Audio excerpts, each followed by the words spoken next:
tossed his first career complete game. Jason Nix supported him with not one but 2 home runs, and Shin-Soo Choo collected 3 more hits off the Royals pitching staff. Jedmar Gomez hopes the 3rd time is the charm as he makes his 3rd start against Zach Greinke next on Sports Time Ohio. It's a cool evening in downtown Cleveland. Indians-Royals game 3 in this 4-game weekend series. Hi again, everyone. Matt Underwood alongside Rick Manning. Tried with a big win last night, thanks once again to the big bat of Shin-Soo Choo, who has just simply dominated Kansas City pitching in the last couple of weeks. Boy, every time he sees Kansas City blue, he goes crazy. That bat wakes up, and he had another good offensive night last night, getting the Indians on the board, just missing a home run to left center field. But Choo, on the year, has really dominated the Kansas City Royals. I'm surprised they're still throwing him strikes and fastballs to hit. He's hit .350, 18 RBIs in the 16 games he has played against them, 4 homers, all coming last week. So Shin-Soo Choo has had a great year against the Royals. All right, and tonight's pitching matchup is brought to you by the G Series from Gatorade. 3 fuels for 3 stages of the game. Gatorade has evolved. That's G. Well, Zach Greinke, last year's Cy Young Award winner, not having the year that he had last year, but still he has beaten the Indians twice, and anytime he goes out to the mound, he can dominate. He will be matched up against Jedmar Gomez, 0-3 in his last 3 starts. Matter of fact, his last 5 decisions have been losses. He needs to turn it around, try and right the ship, and another tough customer in Zach Greinke. Somebody always draws the short straw. So far this year, it's been Jedmar Gomez. We'll be back with the play-by-play action coming up next.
Game series. They've split 16 games on the year, and this series knotted up at a game apiece as we head into action here tonight. Jedmar Gomez getting the start for the Tribe, and let's look at Ned Yost starting 9 for KC. Gregor Blanco, Mike Aviles, and Billy Butler at the top. Then Wilson Bedemet, Kila Kaiahue, Brian Pena in the middle, Alex Gordon, Unieski Betancourt, and Mitch Meyer round it out. Well, let's check out tonight's starting pitcher. It is Jedmar Gomez, and it is brought to you by the Indians Team Shops, where you get 2 free tickets if you spend $50, making his 11th start. Has a record of 3-5. Started out 3-0. He's lost his last 5 decisions. He had a no decision in his last start against Kansas City, August 28th, 5 2/3 innings. He pitched a good game, 6 hits, a couple of runs. He walked 2 and struck out 4. He is 0-1 this year. This will be his 3rd start against the Royals. We'll see if he can get it into the win column. Let's check out the defense behind Gomez tonight. It looks like this. In the outfield from left to right, Jordan Brown's in left, Trevor Crowe in center, Shin-Soo Choo in right. Jason Nix at third, as Drupal Cabrera at short, Luis Valbuena at second, Matt Laporta at first, and it'll be Luke Carlin getting his first start behind the plate.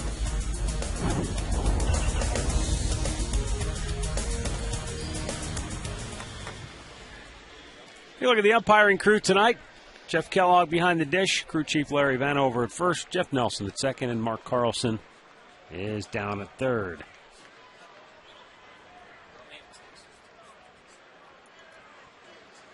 So we're all ready to go tonight. Genmar Gomez into the wind. And the first pitch is up high, ball one to Gregor Blanco, who was 1 for 4 in the game last night.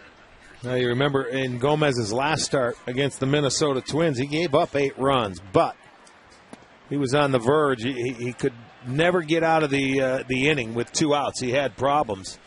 Manny Acta left him in that 1 inning to see if he could work his way out and ended up giving up a big inning. 2-1 the count. 60 degrees our game time temperature. Quite a difference from last night. And we expect it will be even chillier tomorrow at 1 o'clock for our start. But it was, I sort of liked it today. Oh, yeah, it was. You really talk about true autumn. Yeah, this was football season. You know, it's in the air.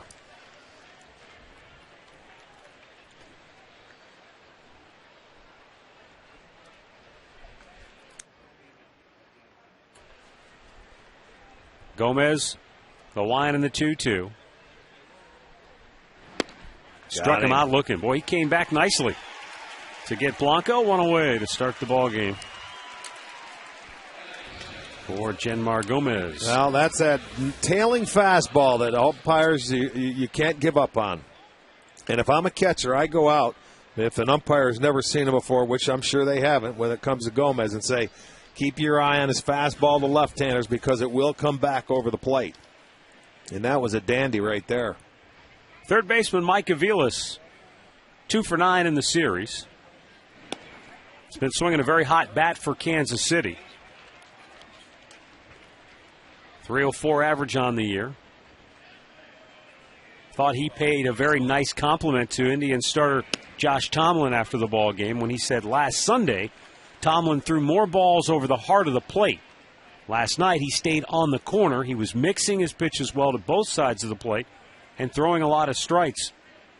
He finished by saying, quote, he's pretty deceptive. Everything looks the same, and he's a very good pitcher. Aviles beats it out for an infield hit. Well, again, that's going to go as a base hit, but it's a mistake by Matt Laporta going out of his range, not knowing where his second baseman's going to be. That's a play he's got to go to first base. He breaks over to it, and he takes himself right out of the play. That ball, you have to know where your second baseman is, and Gomez can't beat him to the bag, so Aviles will get a single. But you've got to let your second baseman make that play.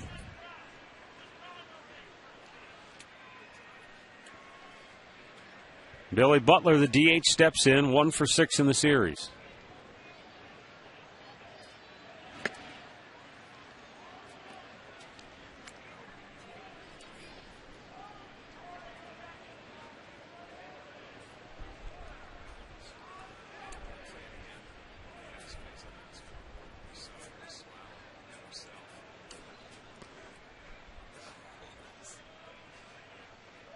Runner goes, pitches up high, throw down, not in time. Aviles with his 9th stolen base on the year.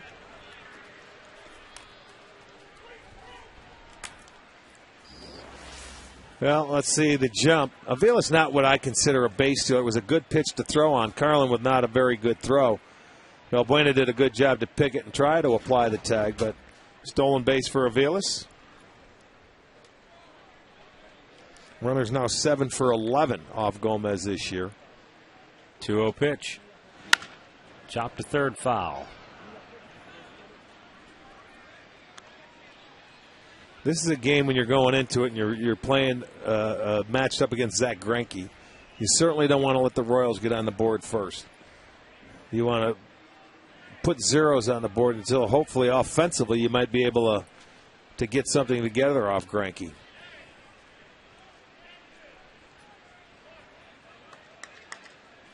The 2-1.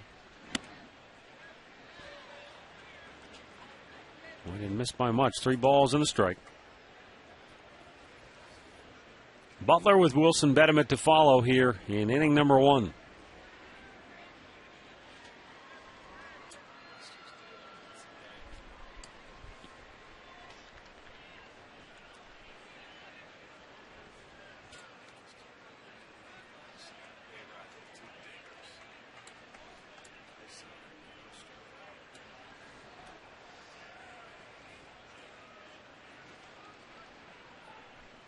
3-1 pitch. And he walked him. So a hit and a walk after the strikeout to open the game, even though the hit is somewhat tainted. But Gomez in trouble now with Wilson Bediment coming to the plate. Well, that's been the thing with Genmar. Early in the game, he's had to go into that stretch. He shouldn't have to be in that stretch with Aviles. He made a good pitch, and he should be out, and you go from that full windup. But in his last start, it was always out of the stretch, always out of the stretch.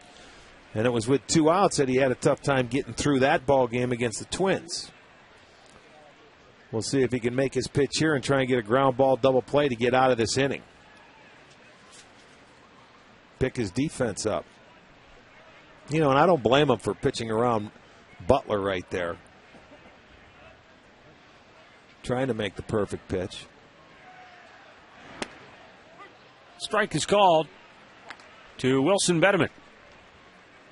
2 for 6 in the series. He's batting over .300 on the year.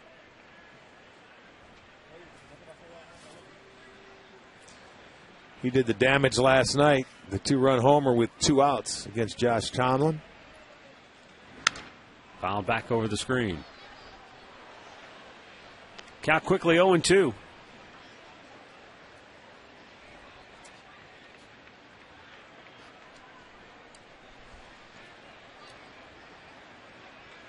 Now, we've probably seen Wilson Bediment at his best this year because he has swung the bat very well against the Indians.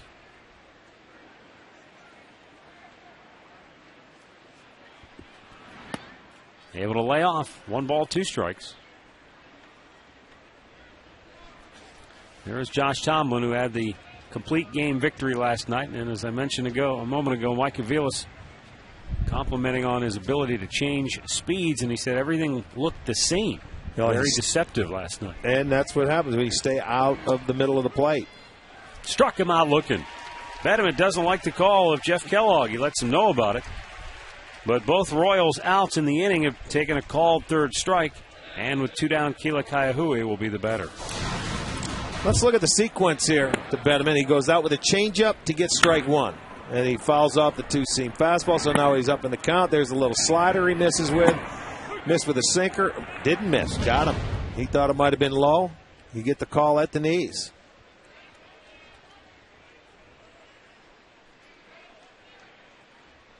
Well, you don't like it, but if you're a hitter, that next time you go up there, you're going to be swinging at a pitch at your knees. I guarantee it. And if that's consistently going to be a strike, which, most of the times it is, you make an adjustment. A lot of times, pitchers have to make adjustments to an umpire's strike zone.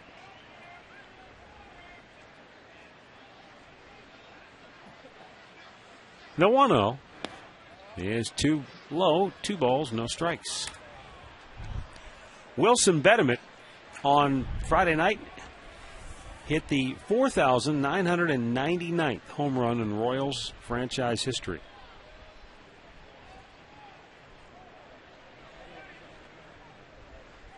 That was the 2-run shot in the 9th off Josh Tomlin.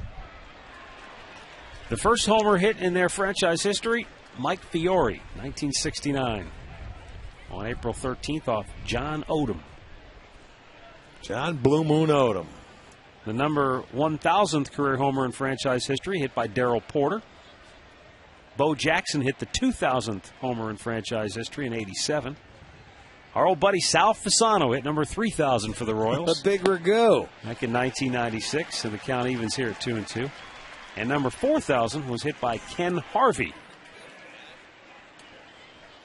Back in '03 off Buddy Groom.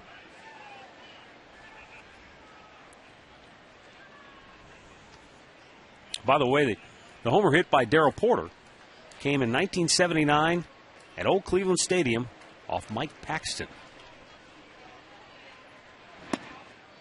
Oh, close pitch. He wanted that one, didn't get the call. And now the count goes full. Well, went right back in there. That's where he got his first strikeout. To Blanco, that fastball inside on the edge. Wow. And you know what? Where was it? That was a pretty good pitch.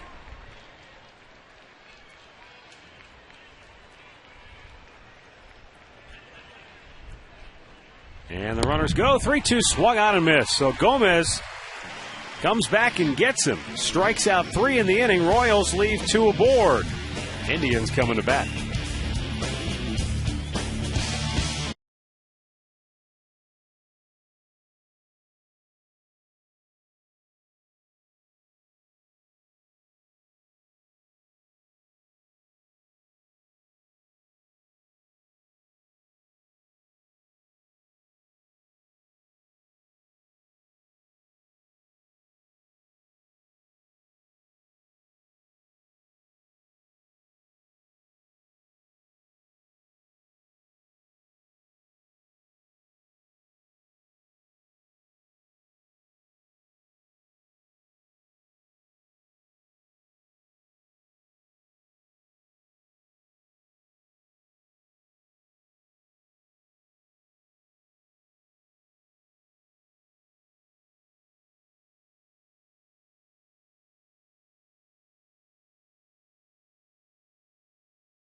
And he thought he was over there. I mean, he may have an explanation for it, but you have to know where your second baseman is at all times.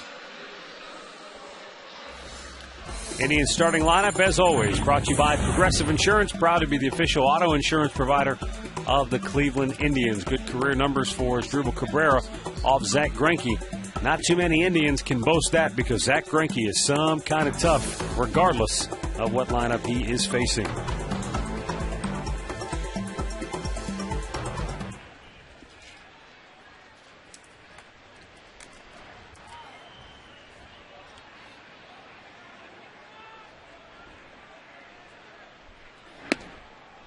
Trevor Crowe takes a strike. He's gone 4 for 9 in the series thus far. Well, Zach Greinke this year 2-0 against the Indians. He has made 3 starts.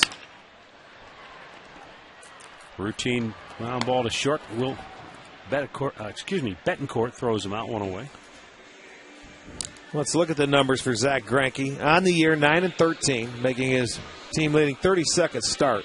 His ERA is up, 4. Cy Young Award winner from last year. Third straight year he's had over 200 innings, 209 in the third, only 204 hits, but 167 strikeouts. This guy, 5 of his last 8 starts have been one-run decisions, and he's been involved with 15 one-run decisions this year. How to play. You know, offensively, they haven't scored him a lot of runs. He's just been one of those guys where, you know, you hang in there and you battle. And you know what, Rick? I can see first 2 batters of the game. First fastball you see, get after it, because the deeper you go, he has too many weapons. Well, that's a good approach. You look for his fastball early in the count. You know, his put-away pitch is that slider. And if he gets to that and it's working tonight, you're going to be in for trouble, and he could be in for a high strikeout night. But the key of it is, does he have to go to it early? Let's see. I mean, that would be my philosophy as a hitter. Let me look at it and try and get his first fastball. The 0-2 is off the plate.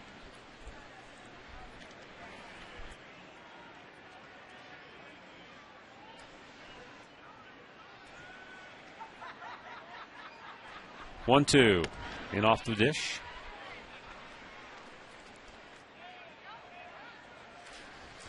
It's been all fastballs here. Let's see. He went inside to brush it back. See if he comes up with that slider of his for trying to go for the punch out. That was Sounded like slider. He broke his bat. Blanco with a long run, but he's there. And that is out number 2. Check out the Royals defense, brought to you by Huntington Bank. The Royals in the outfield, Gordon, Blanco, and Meyer. On the infield from third to first is Aviles, Betancourt, Benjamin, Kayahui.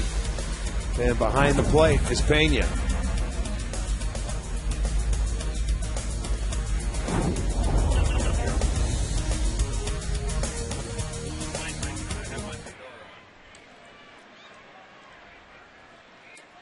Chin-Soo Choo, 3 for 7 in the series, steps in. And a swing and a miss. Well, that was a good pitch. Well, Zach Greinke's been paying attention. Well, that's exactly what they were talking about. We've made some mistakes with Choo in the middle of the plate, and he has done damage with them. Pop foul out of play. You know, and that's what good hitters do. They get their pitches, they don't miss it. They put it in play, and they hit it hard somewhere. And that's exactly what Choo has been doing, and he's done it all year against the Kansas City Royals. 18 ribbies in 16 games against him this year. He is the one guy I would definitely pitch around. Swung on and missed. Boy, he made that look easy. Sure did. 1, 2, 3 go the Indians. No score after 1.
Play hard, eat fresh. By Continental Airlines. Work hard, fly right. And by your Northern Ohio Toyota dealers.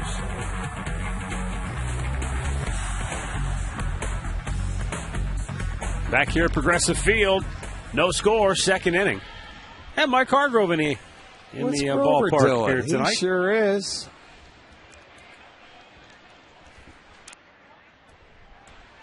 A little chilly. He's got the jacket in action.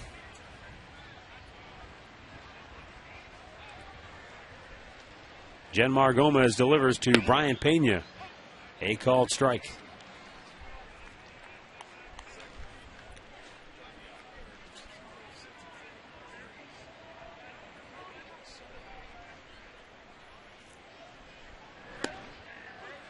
There's the call on the pitch that he needs to get tonight.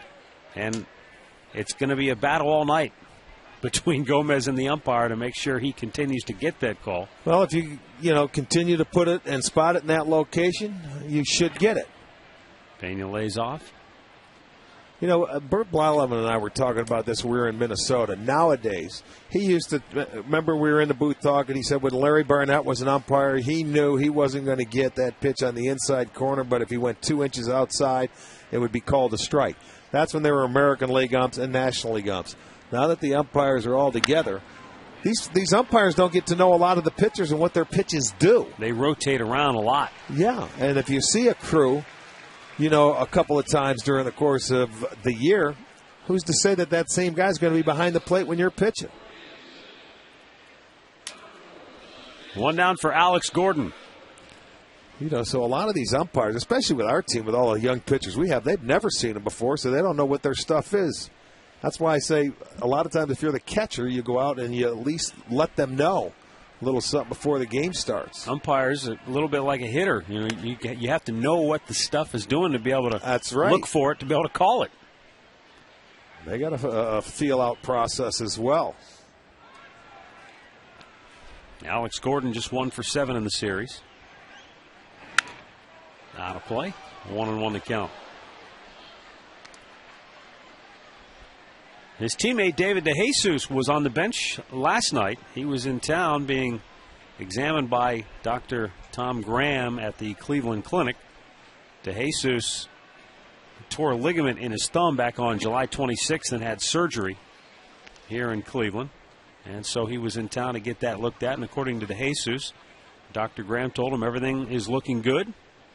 It's already 90% healed.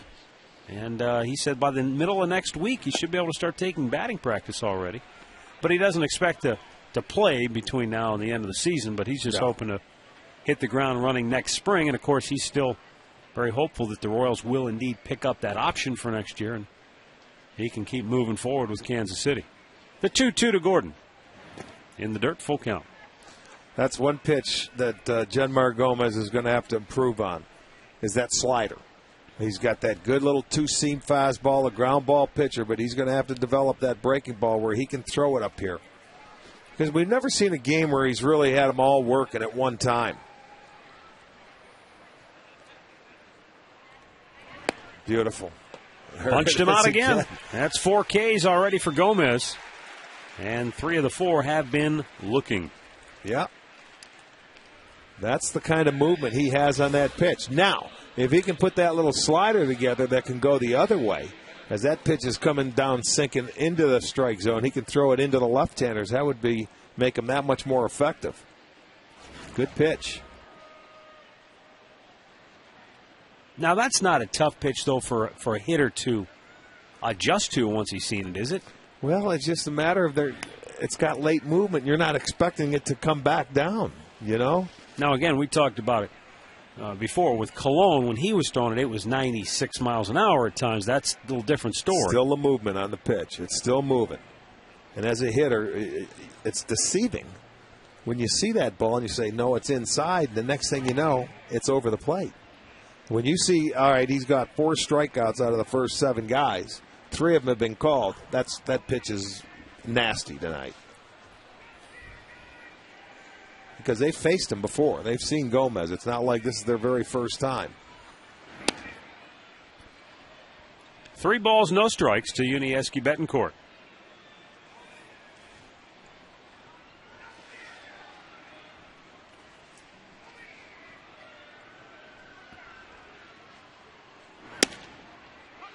You know, it's amazing, but left-handers are hitting 100 points less off of Gomez than right-handers. Coming into today, lefties hitting 266, where righties are hitting 362.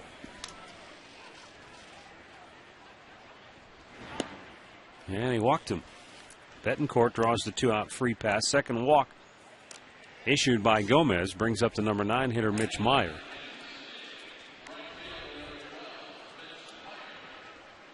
Monday night at 11. Join Jim Donovan, Mary Kay Cabot, and Coach Sam for the GMC Berea Report. They'll review the Browns-Ravens game and update you on all the developments in Berea. The GMC Berea Report, Monday night at 11 right here on STO. Royals have already left 2 men on base in the first inning of this game. That's how many they left on base for the whole game last night, which matched their season low. They've done that 3 times this year where they've left just 2 men on base for an entire game. Of course, last night the problem was they didn't have anybody on base, period. Well, we get 3 hits. That's what hurts. I mean, normally they will because they're 3rd in the league in batting average. They hit .275 as a team. They ended up with 4 hits last night, but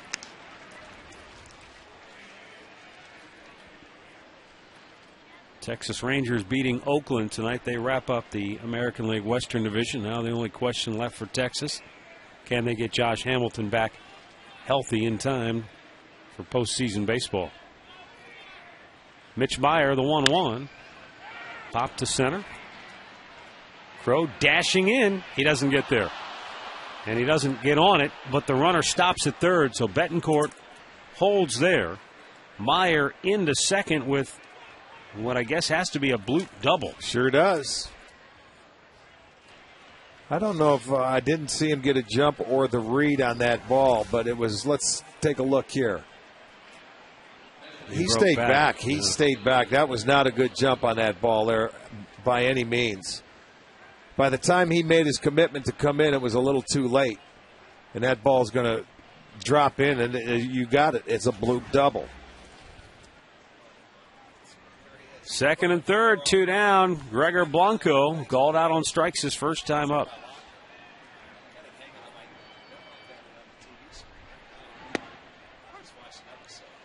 And Blanco takes a strike over the inside corner.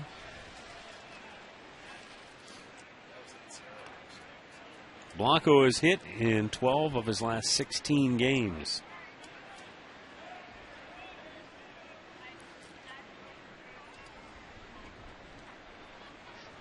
Well, another inning that Gomez is going to have to try and get out of here. Now 2 runners on and 2 outs, trying to finish off an inning.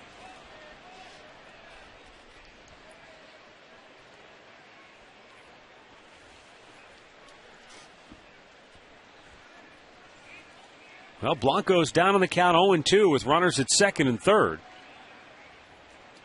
Gomez looking for his 5th strikeout. And the 0-2 pitch is popped up on the infield. Valbuena has it, and the Royals strand 2 more. Middle of the second, no score in Cleveland.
He discovered that he had been capped.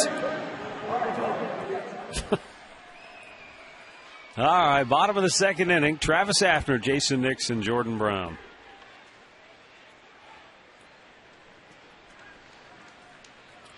There's something about things like that. They never get old.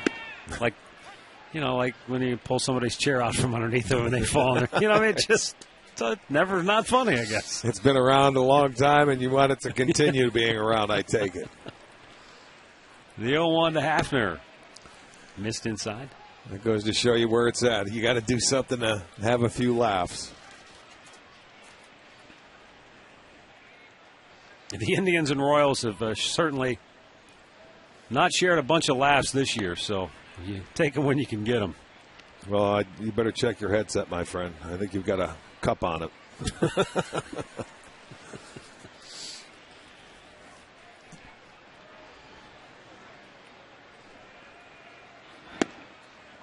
At the knees, a strike is called.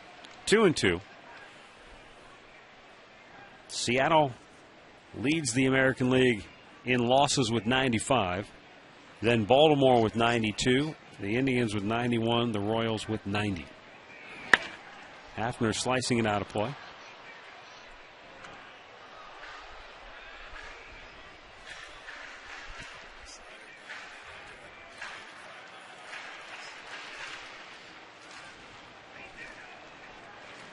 The next closest team in losses, by the way, is the Angels with 78. Swing and a miss. Hafner goes down. Second strikeout for Greinke.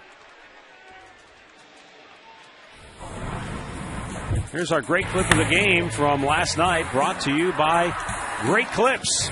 Jason Nix going deep twice in the ballgame to support Josh Tomlin's effort.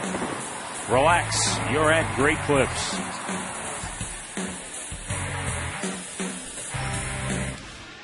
Jason Nix now 14 home runs on the year.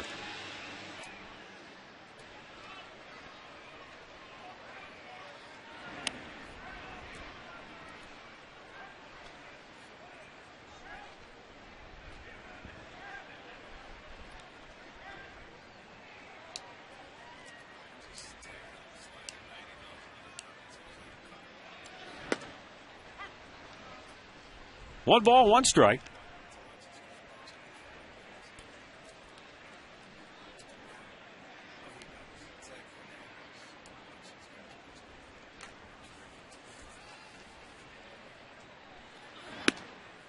And he really dialed that one up there. 97 miles an hour. But it's all about the location. And that one on the outside edge. Stay out of the middle of the plate.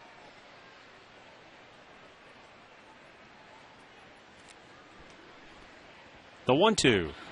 Swung on and missed. And he struck out 3 in a row, 2 down here in the second inning. Time now for our AT&T trivia question. AT&T Rethink Possible. 87 tried, 3 players, 30 stolen bases. Can you name them?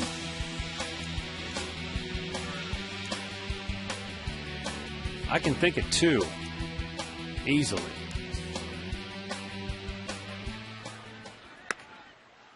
It's a good question.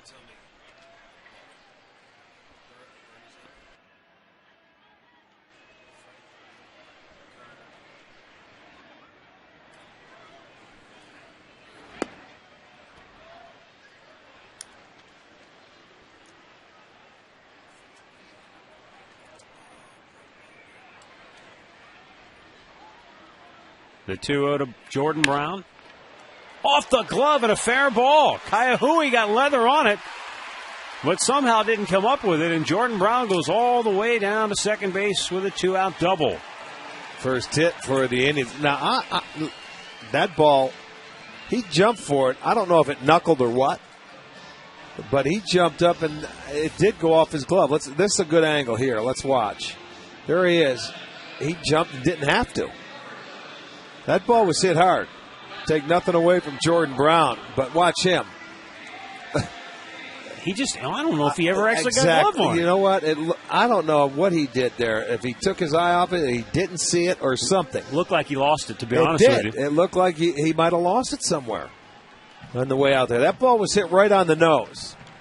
So it'll go as a double for Jordan Brown. Chance for Matt Laporta now. Goes after the first pitch, fouls it out of play.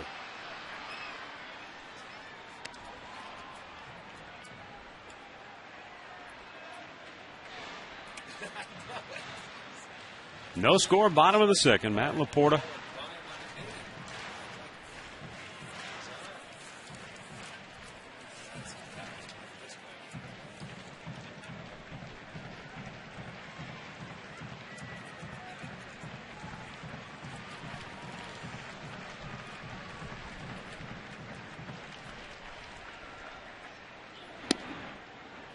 One ball, one strike. Laporta, 4 hits in his last 31 at-bats.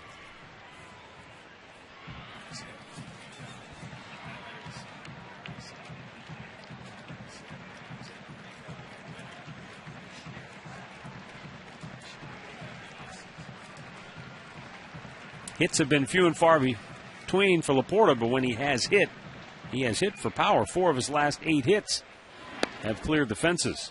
Boy, that's the pitch you have to lay off as a right-hander. That slider down and away, I mean, it's about 88 miles an hour, anywhere from 87 to 88, 89. And it's got very tight spin to it. And you just hope he doesn't throw it for a strike. But what makes this guy so much tougher is he can drop a curveball in there on you. There it is, a 90-mile-an-hour, almost like a cutter. It's almost like he can throw it, different speeds. This guy can throw it in there in the high 60s or low 70s. That one's a tight cutter that he wants to throw for a strike.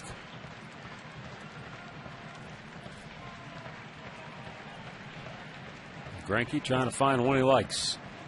Picks it out. Time called. Brown, the runner at second with 2 away.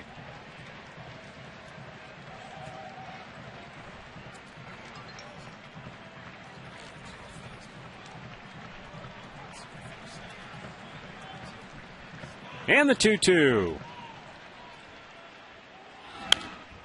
Got that same pitch, it looked like, Rick, and he fouls it back out of play. That one had a little more of the plate, and that's a good pitch to foul off. You get one more pitch, so it's a nice job. Just get a piece of it. Stay alive.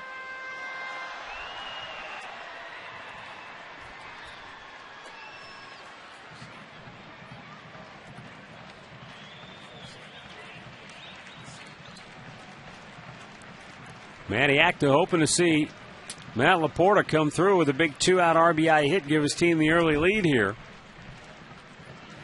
Greinke goes low and away, full count. So Laporta showing the ability to lay off the breaking ball out of the strike zone. Yeah, to me, it's been a good at-bat for Laporta right here. He worked a full count. Now you really don't know what he's going to throw.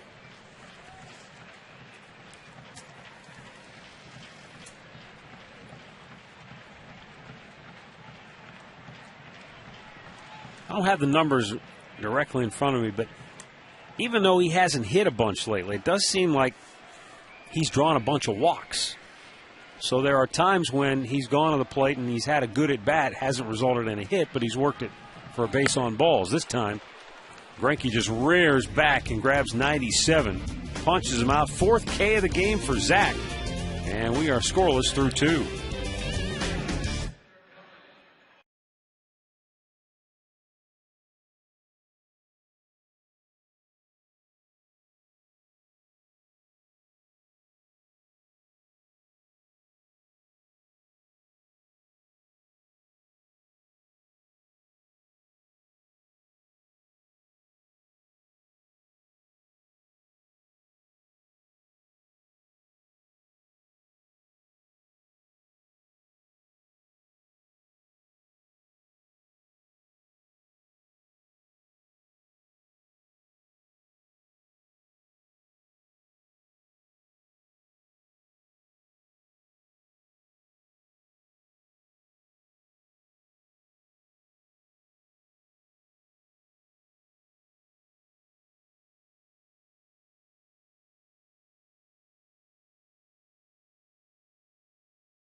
Taste greatness moment.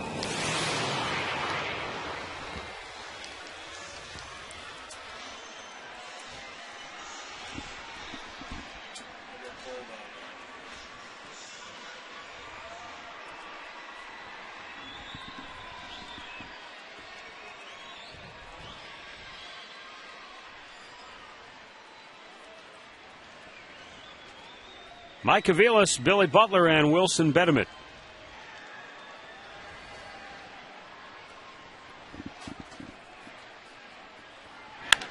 Aviles with a drive deep to left. It's over the head of Brown. Short hops the wall. And Aviles strolls into second base with a leadoff double. And that's the second double tonight now for Kansas City. What did we say last night with Aviles hitting? You got to keep the ball away from the middle in. because he is locked in. He's hitting everything. This ball is a mistake, and it stayed right there. And every time he gets the ball there, he has not missed it. He has been locked in and hitting for some power. So that's his zone. He cheats in there. He looks in there. You've got to keep it away from that area. Here's Billy Butler, who walked his first time up.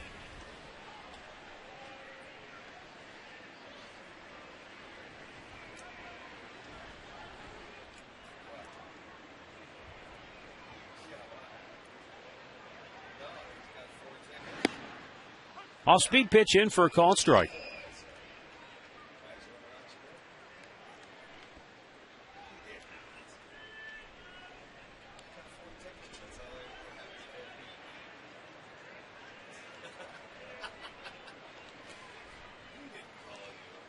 The 0-1. Butler shoots it over top of the Royals dugout into the crowd. And the count quickly 0-2.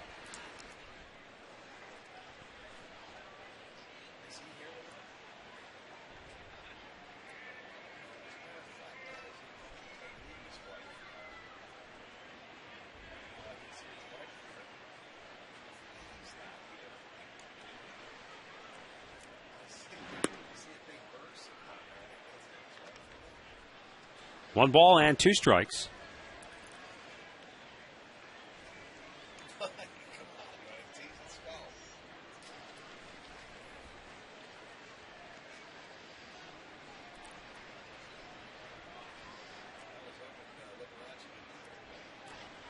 Now Gomez deals, and a swing and a miss. He got him to chase, and that's a rare bad swing by Billy Butler, because when we have seen him here lately, yes, he has been so locked in that if it's not close to the plate, he doesn't even swing. You're right. There it is, and that pitch away. Rarely will you see him go out of the zone like that, but, you know, that pitch had a little comeback to it. Big strikeout there for Gomez, number 5. And you don't advance the runner, that's a good out right there. That brings up Wilson Betterman, who swings and misses. He had a rough first at bat when he was called out on strikes.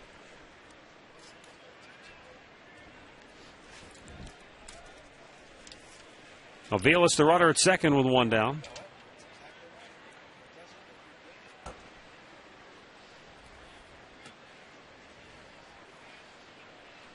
Aviles and Wilson Betterman. Aviles is the runner at second. Betterman, of course, the batter. They swapped positions defensively last night, and here again tonight. It's Aviles at third and Betterman at second. Primarily, they've been playing the opposite of those positions. But for Kansas City, it's something that they're looking at potentially for next year. Ned Yost said we need to look at it some more.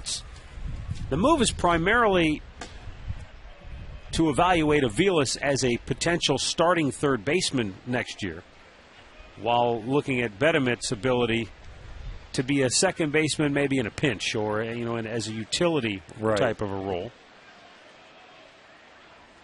Well, Betterman's been playing a lot and DHing because Kaya Hui is getting some time at first base along with Butler. There's only one DH spot. Yeah. So those guys are out having to play some positions. One of the reasons, too, that the Royals have primarily played Aviles at second base was because, remember, he came back from Tommy John surgery in 2009. Right. Which is rare. You don't see many position players have to deal with that, but it does happen occasionally.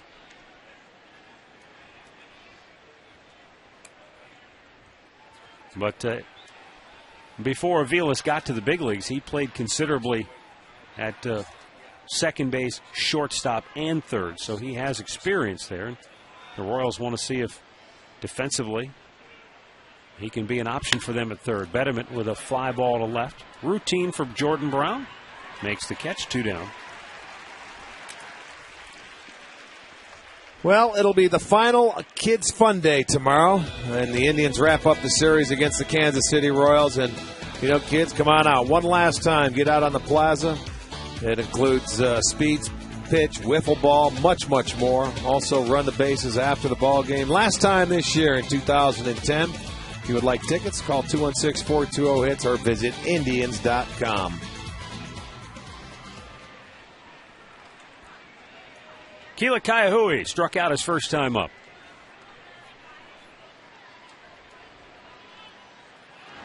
Outside for ball one. One more thing on Wilson Betemit as a third baseman. And tell me if this sounds familiar to you. Some of the concerns about Betemit's defense revolve around his lack of range. Yeah, well, you know, there's something to be said. You don't play with as many teams as he's played with and not get an opportunity or last a whole year in the big leagues. Yeah. When you can hit like he can hit. Swung on and missed. Now, the Royals also have a guy in their system who I think is the third baseman of their future once he is ready, and that's Mike Moustakas. Who's probably in Double-A. He was a top player a couple of years ago, so yeah, that's where they say they're all their recruits are coming from. They're loaded in Double-A, so they say. Figure he's at least a year away. If they're still looking for alternatives for next year at third base, then he's at least a year away, I would guess. 1-1 pitch. Outside. Well, it all depends. You know, it's hard to judge when you don't see your players every day and you hear about them, you hear other people talk about them. If they're mature enough, if they feel if the kid's 21, 22 and he's got the makeup, he can come up here and fail and still, you know, get it and make adjustments to be successful.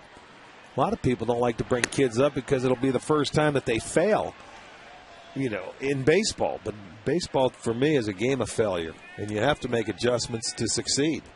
And, you know, some kids are smart enough and gritty enough where they learn from mistakes, and that's how you become a great player. George Brett learned at a pretty young age, didn't he? Everybody fails in this game. You have to fail before you can succeed. 3-1 delivery. Ball four, he walked him. So another walk for Gomez. Already his third. He's walked one in each inning so far tonight. And 2 on with 2 out for Brian Pena, who fouled out his first time up. Speaking of George Brett, Rick, it was 17 years ago today that Brett announced his decision to retire at the end of the season, September 25th, 1993. No, great career. He's still a vice president with the Royals. He's around. I mean, he's in spring training all the time with them. Not so much during the year. 60th pitch of the night by Gomez. Swung on and missed by Brian Pena. Comes around during the year, Ned Yost would probably write his name in the lineup and give him a uniform and put him out there.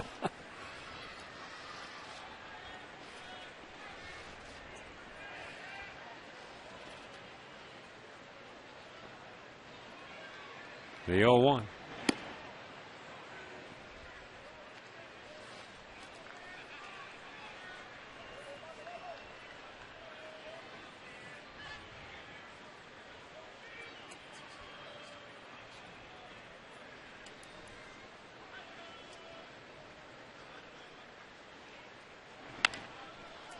Wow, did that go into the dugout? Yeah, I've got somebody in our dugout. That one, there's only about a 5-foot gap in that fence right in the Indians' dugout there, and that shot right through the opening. Yeah, that had to get somebody because that's where they stand.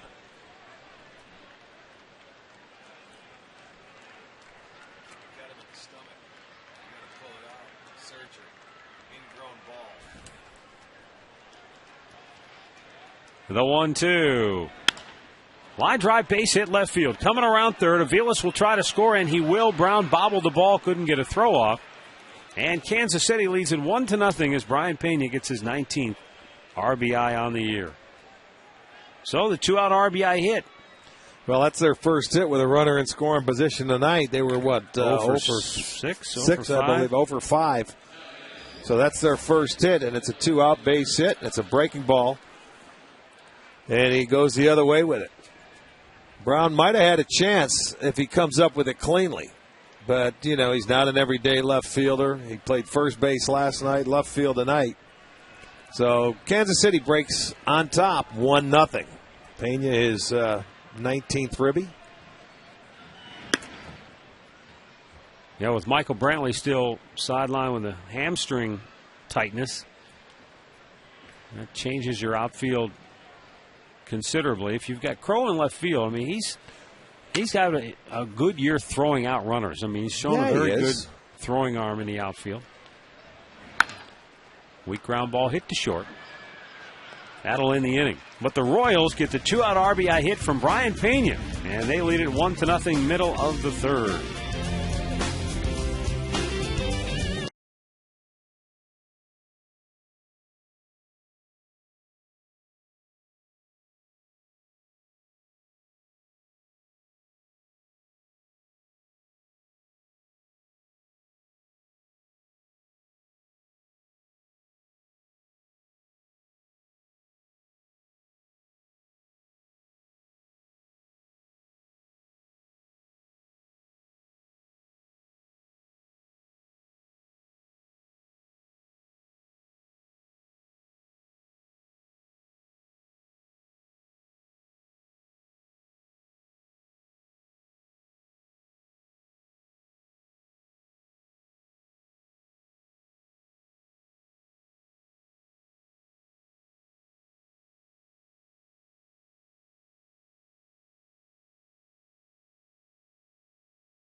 Kansas City now leads it 1-0 as we move to the bottom of the third. Luis Valbuena, Luke Carlin, and Trevor Crow will bat for the Tribe against Zach Greinke.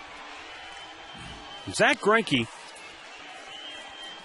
is one of those guys who you look at his numbers and you wouldn't light up.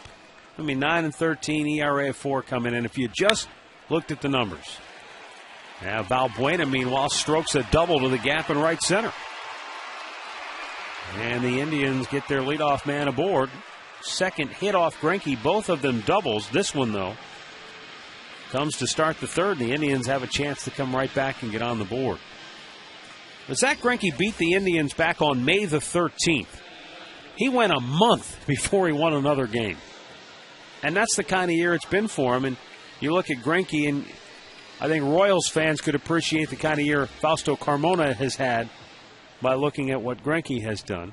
It's not that he's pitched all that poorly. Sure, he's had some starts this year that have been not very good. Well, his last start wasn't very good against the Tigers, but I mean, he had a start against Minnesota where he gave up 8 runs in 4 innings. Minnesota's gotten them a couple times this year. 6 runs and 10 hits in 8 innings against Chicago. I think he's 0-4 against Minnesota, if I'm not mistaken. He gave up 8 runs and 3 1/3 against Colorado.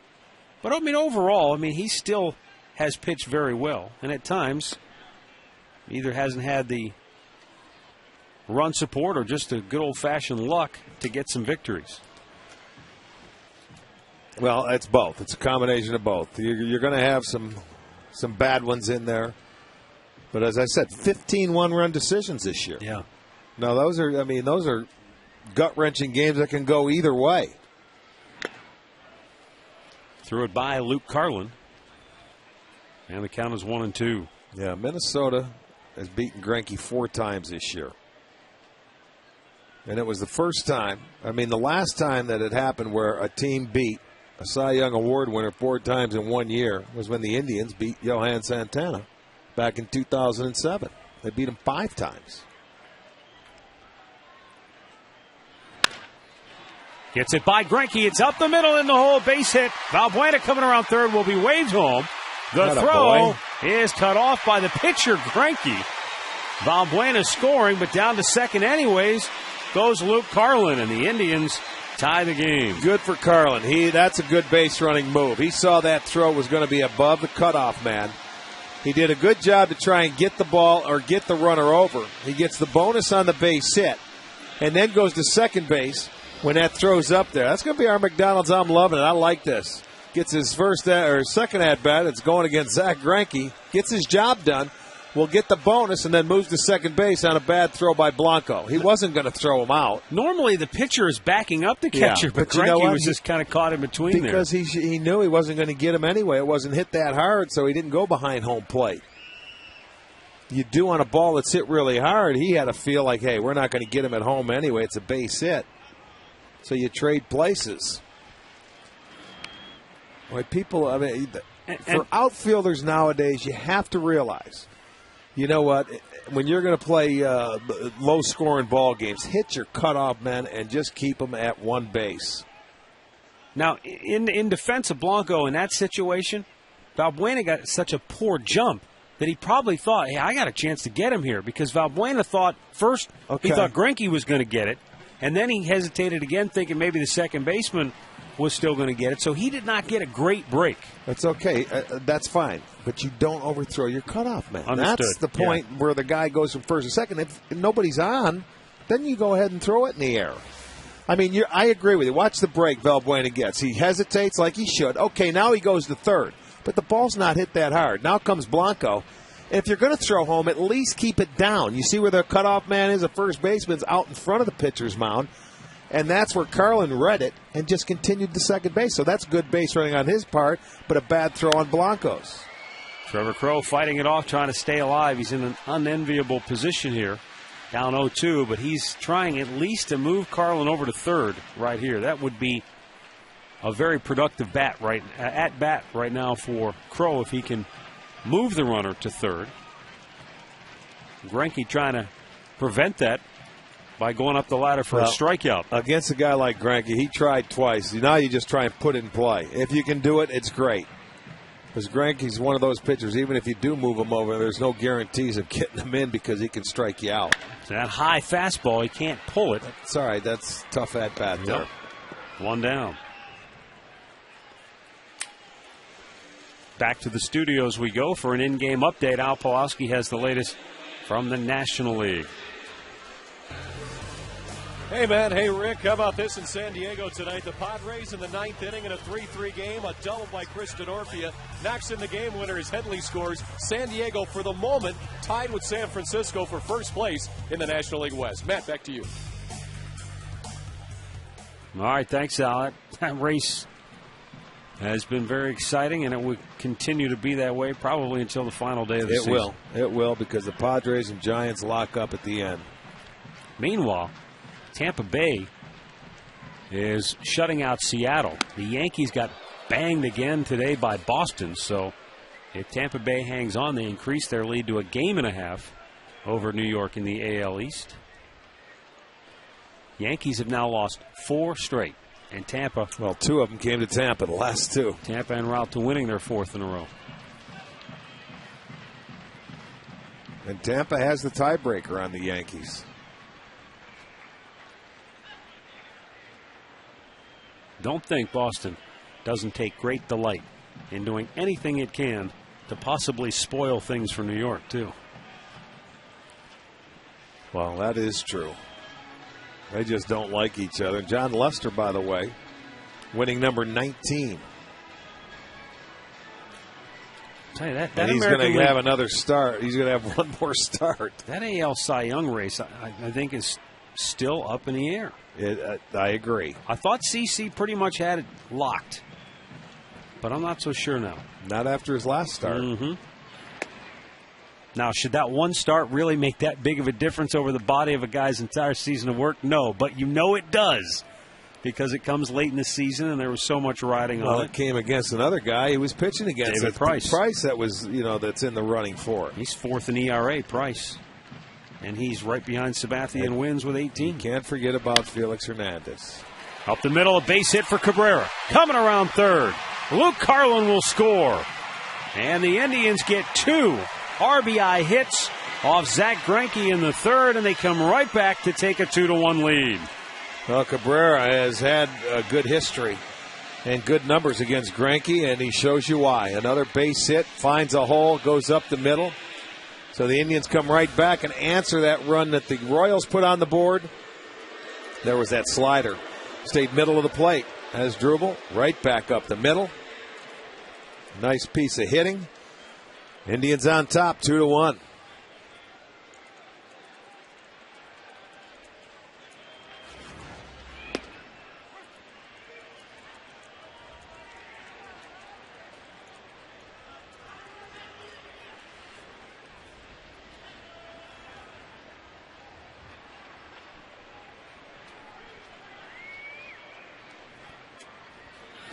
Up and in, spun Chu out of the way.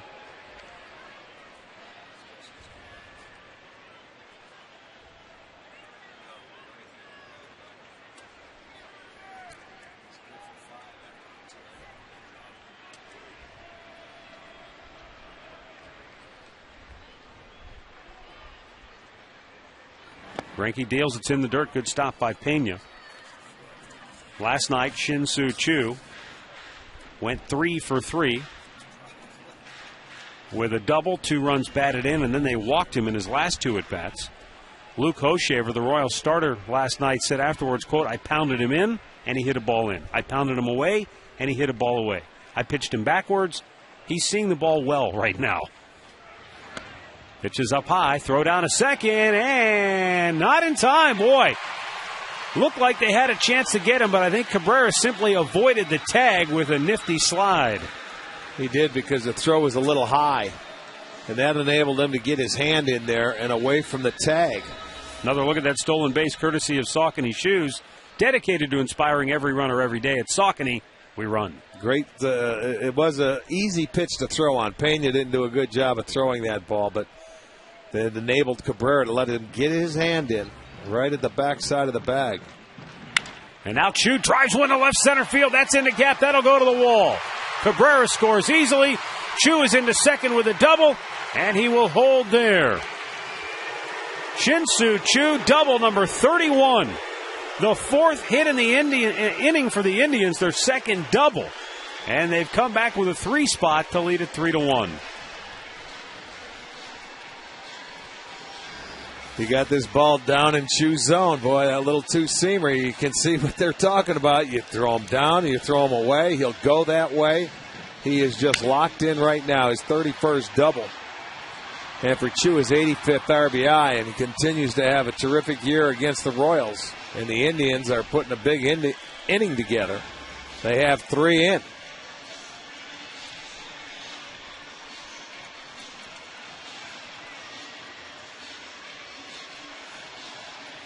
Bob McClure out to the mound to talk to Greinke, and it's a full-blown meeting up there with all the infielders and everybody.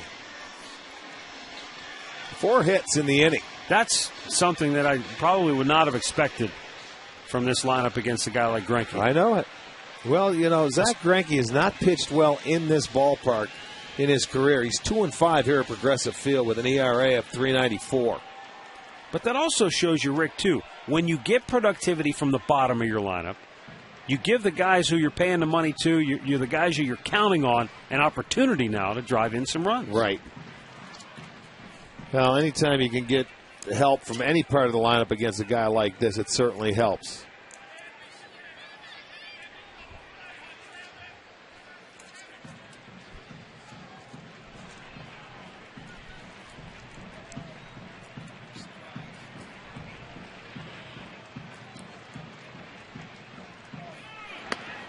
Throw down a third and choose a dead duck. Boy, they gunned him out easily.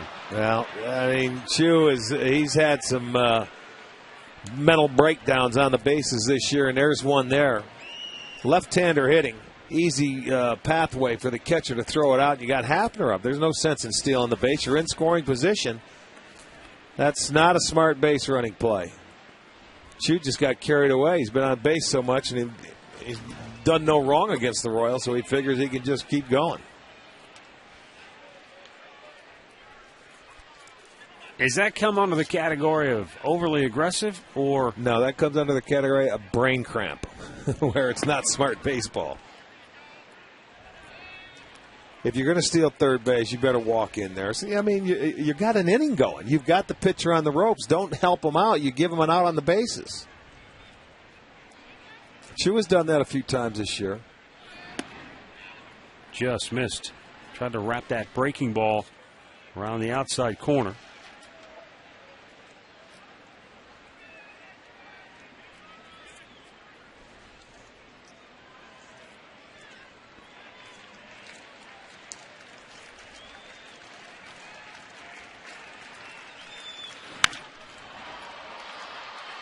Shallow center field.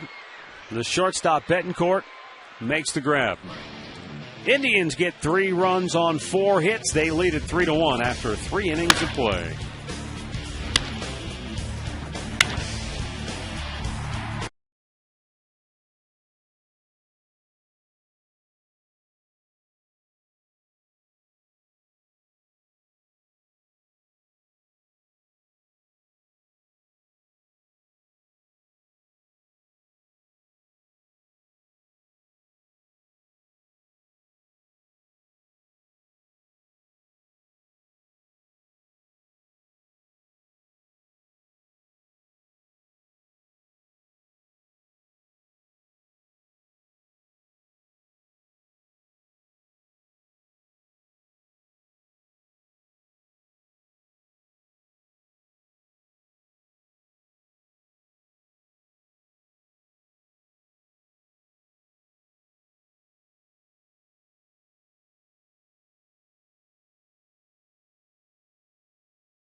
Technical director in Sports Time Ohio. Got the whole gang here watching the ball game.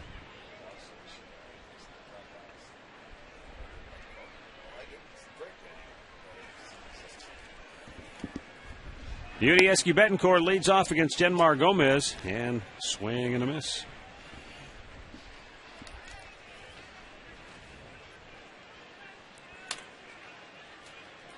Well, the Indians get him the lead. See if he can come back and have a quick inning. He's had to work. He's had at least 2 base runners every inning. First inning, 23 pitches. Second inning, 21. The third, 21.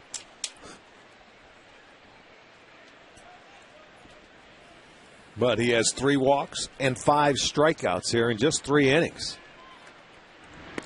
That'll lead you to a high pitch count in a hurry.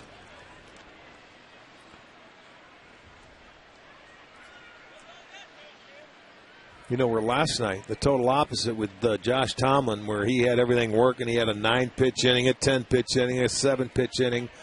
His last 4 innings were very, very good.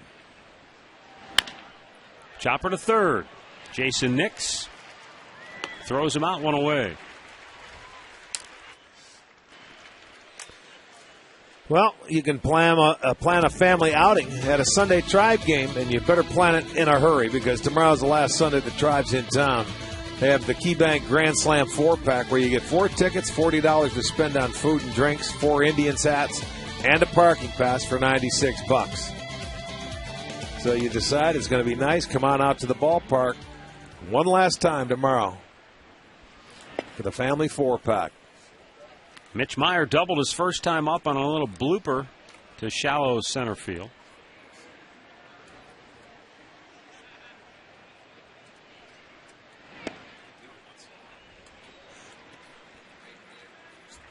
Meyer 1 for 7 now in the series.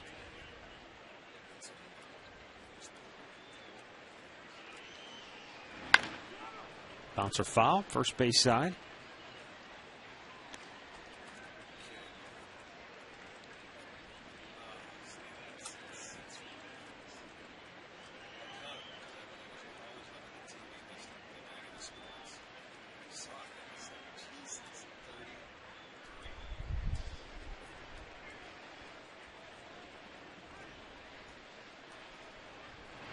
Down low with a heater.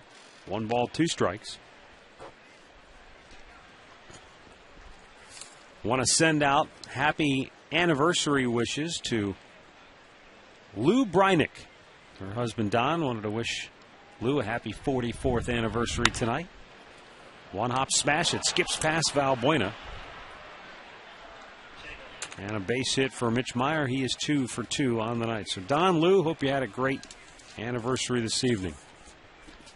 This is just one of those plays. You either make a great play or it gets in between, because it is a tough hop. Unless you just sacrifice your body. But that ball has topspin. See it go down, and then by the time you can try and backhand it, that's a tough play. So it goes as a base hit, and rightfully so.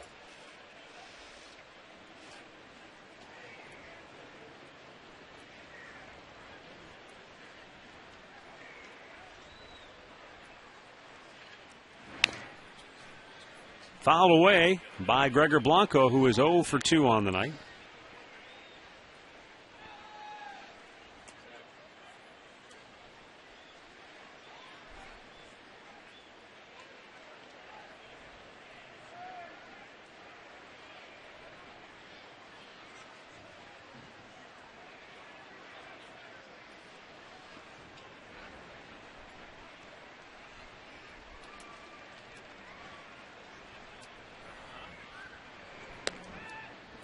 Meyer back. He has 2 steals on the year.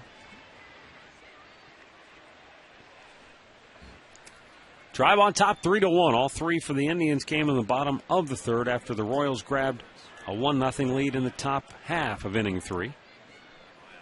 Jason Nixon on the grass at 3rd. Blanco a swing and a miss. 0-2 the count.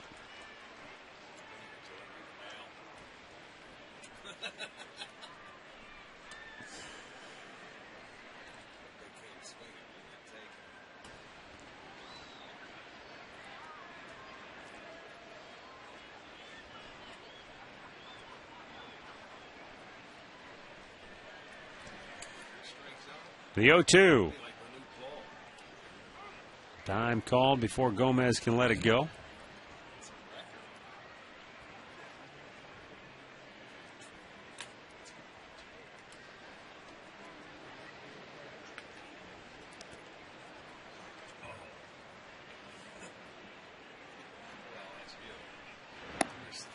Able to lay off the pitch low and away. 1 ball, 2 strikes for Blanco. 1 on, 1 out here in the 4th.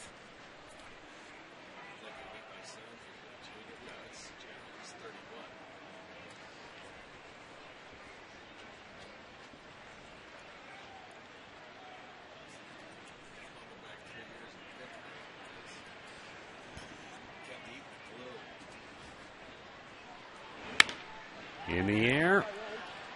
Left field near the line. Jordan Brown jogs in, makes the catch, basket style, just inside the line for out number 2.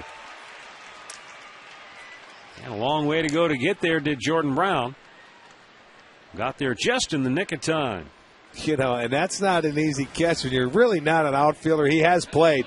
But when you're running on your feet like that, that ball is bouncing, believe me. It's going up and down like that, and he finally makes that catch.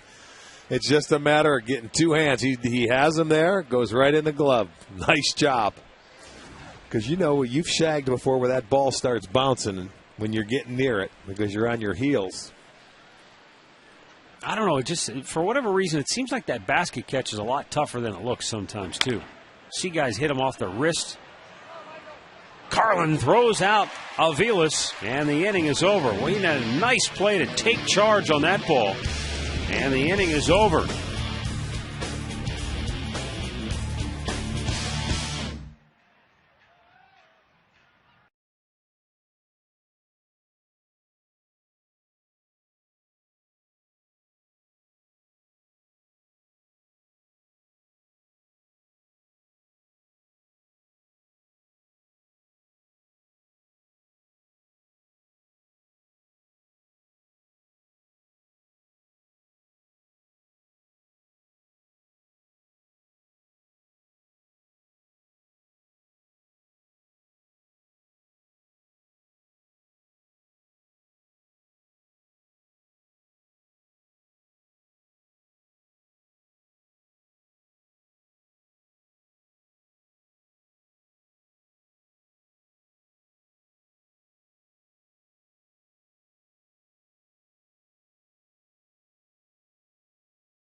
The reception was down over there. Where'd you get married? Under a bridge. Well, they told of the troll, you know. Jason Nick, strikeout victim his first time up. Drives one deep to left. Back is Gordon. On the track. Looks up off the wall.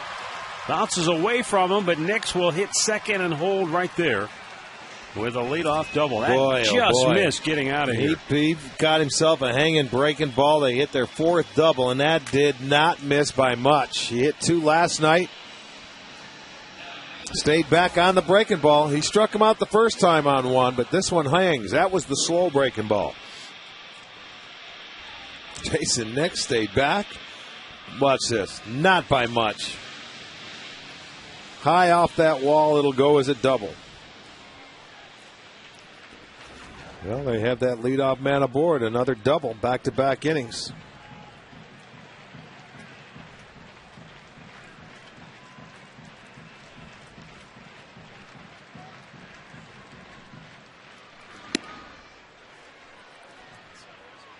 Jordan Brown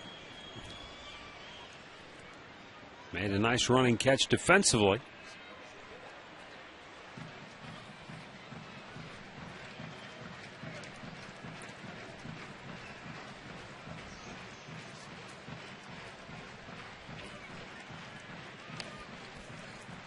Jordan hit a line drive his last time up that eluded first baseman Keila Kaiahui.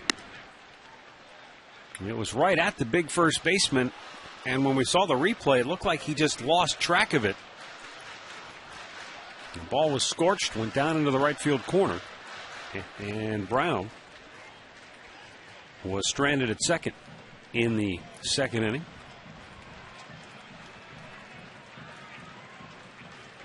Scoreboard update brought to you by Wendy's. You know when it's real. Wendy's. 2-1.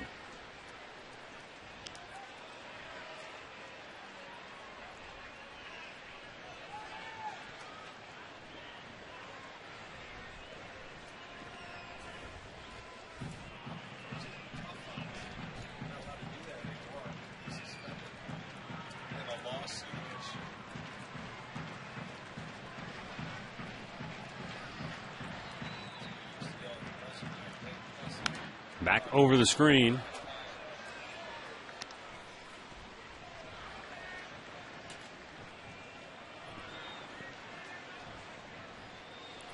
Left-handed hitters today against Zach Greinke, 5 for 11. They have held their own. They've done a really good job tonight. He went 1, 2, 3 in the first, and you think, oh boy, it's going to be one of those nights. Struck out the side in the second. They had 4 hits last inning. Got him. Well, Greinke came back to get Brown. That's his 5th strikeout. 1 down here in the 4th.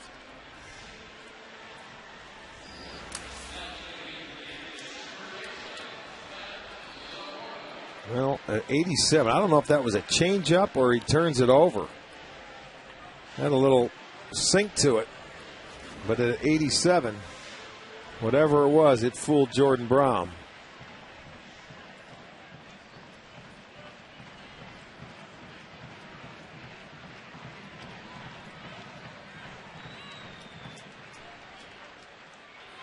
Matt Laporta drives the ball deep left field. Up it goes and off the top of the wall for the 2nd time in the inning. Laporta into second base with an RBI double. Scoring is Jason Nix. And the Indians now lead it 4-1. Matt Laporta, like Jason Nix, just missed hitting a home run. That came on another slider. Double your pleasure. 5 now for the Indians tonight. Watch the breaking ball. And you leave that middle of the plate, and these hitters are geared fastball, but you keep your hands back. And he just drops a bat head, and that ball flies out of there. Playing pepper with the wall. 4-1 Tribe. Indians 4 for 7 with runners in scoring position. Here's Luis Valbuena. He doubled to right center field. His first time up leading off Drive the third. him home. And came around to score.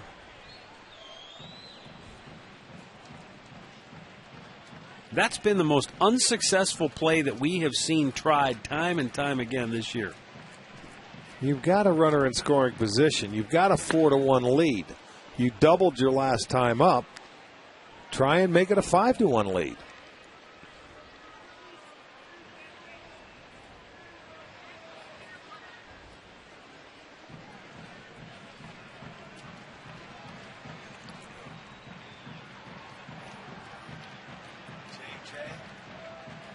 The 0-2 pitch.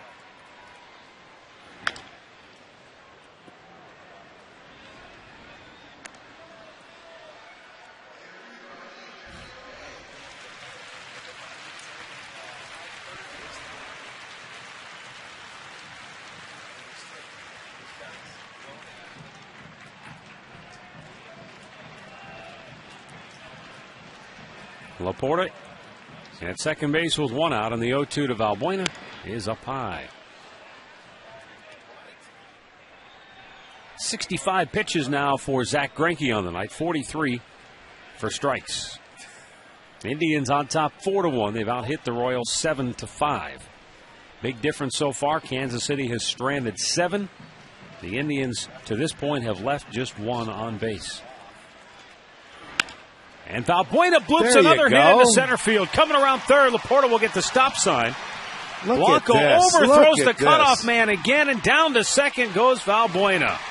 Boy, Gregor Blanco has not played very good defense in this series. No, that's being kind. He's been terrible.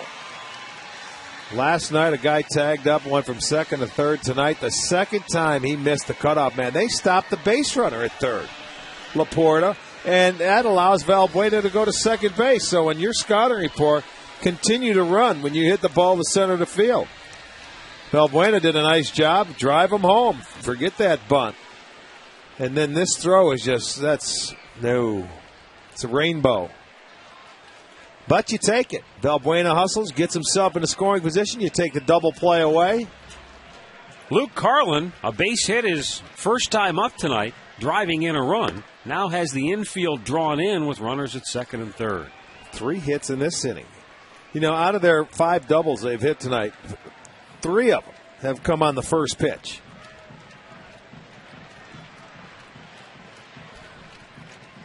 Carlin hit a bouncing ball right back up the middle.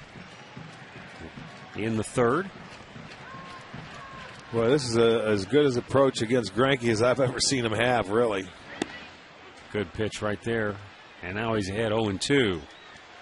Greinke knows he needs a strikeout right here.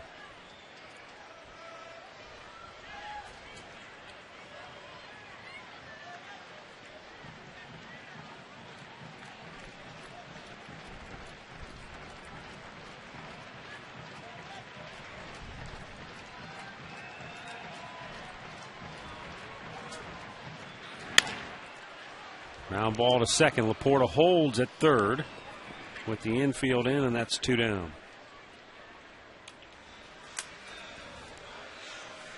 Look at our Subway fresh face of the game. Matt McBride this year between Akron and Columbus batted .279, hit 21 homers with 31 doubles. Subway fresh face of the game. Play hard, eat fresh.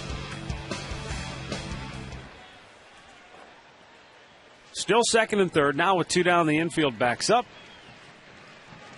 And Trevor Crowe 0 for 2. Well, trying to make it a crooked number for the Tribe as he takes a strike.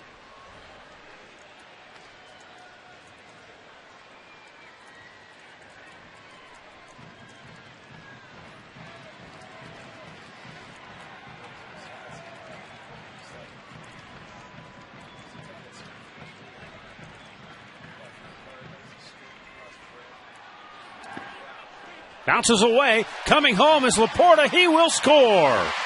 Down to third goes Valbuena. And the Indians make it 5-1 on the wild pitch. Good heads-up base running that time by Laporta. Because, Rick, as soon as he saw it bounce away, he took off. Yep. You have to make that decision. That ball out in front of home plate, and they let him come in. Good job. You could read that. That's an easy one to read. You just see where it deflects. And Pena did a job where it hit him in the chest protector, just deflected too far away. But that's a big run. Make it 5-1. High and wide. 2 balls and a strike.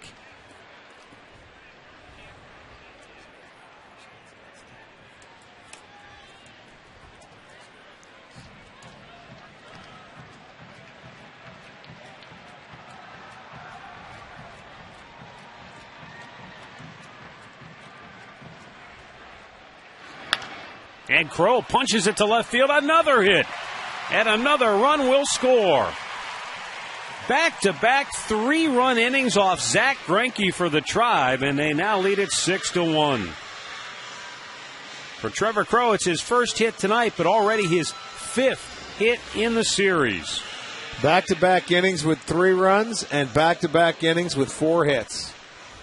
And that's a beautiful job right there, just staying on it, putting it in play, flicking it the other way.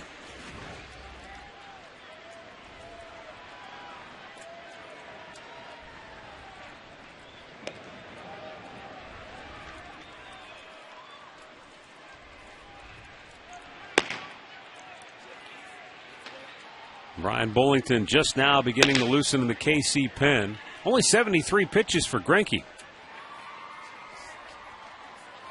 But the Indians have tallied 6 runs on 9 hits tonight.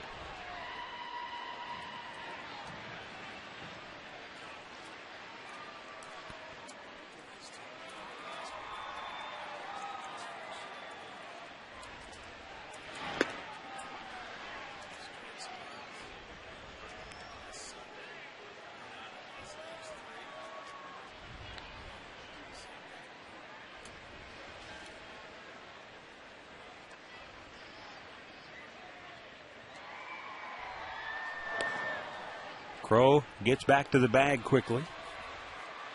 He has 18 steals on the year.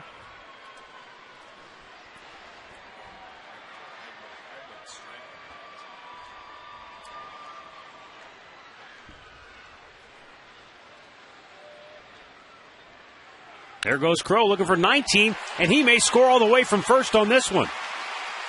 Coming around third, he'll get the stop sign there. Nice job in right field. Mitch Meyer cut that ball off. If it gets by him, Crow can score easily. But as it was, once Meyer cut it off, he made a good strong throw to the cutoff man, and Crow had to hold at third. But Cabrera lacing another hit off Greinke here in the inning. I'll tell you what, he better tell the other guys, maybe he has. He has no problem hitting Greinke. He goes down and gets his second hit. Fifth hit in the inning for the Tribe, and Bob McClure out to talk with Greinke, who just doesn't have it here tonight. And the Indians are making him pay for it. You know, you look at it, Hafner's the only guy in the lineup that doesn't have a hit right now. We're only in the fourth inning. You pointed out he's coming off a rough start. His last time out against Detroit, they roughed him up for 6 runs on 8 hits in 6 innings of work.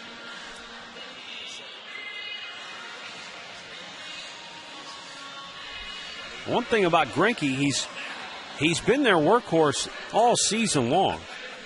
He went just 4 innings back on July 26th against Minnesota. But other than that, he had one other start where he failed to finish 4 innings in the start against Colorado. Other than that, he's gone 5, 6, 7, 8 almost every time out this year. But the end of a long season for Greinke. You're right. He might be looking at that finish line. This is his 3rd straight season going over 200 innings.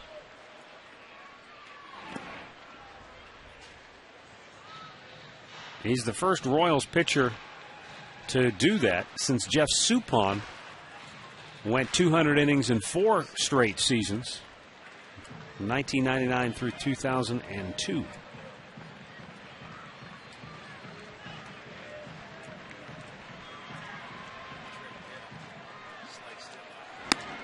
He already moved past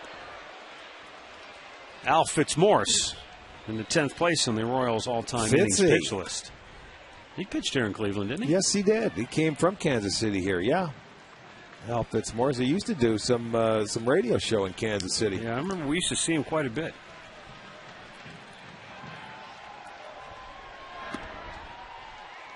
I think he's out west now in San Diego, rocking and rolling. He always kind of had that vibe about him. Kansas City, it just didn't fit, you know? You say he's like a San Diego guy, huh? Chu with another base hit. Slugs it into right field. Crow comes home. A 4-run fourth. 7-1 Cleveland. And Ned Yost is probably just about ready to pull the plug on Zach Greinke here tonight. Bullington's ready. I'll tell you what, it's almost like they're telling him what's coming. That's how good the Indians are hitting Greinke tonight. And even when you tell somebody what you're throwing, it's tough to do what the Indians are doing. 11 hits. I mean, and they're not fooled either. I mean, they're hitting it with authority. They're not like little chinkers where they just fall in off the end of the bat. These guys are hitting line drives. The Indians have knocked Zach Greinke out of the game. They have scored 7 runs against him here tonight, the most they've ever tallied against Zach Greinke in a start. We'll be right back.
Greg pitching change.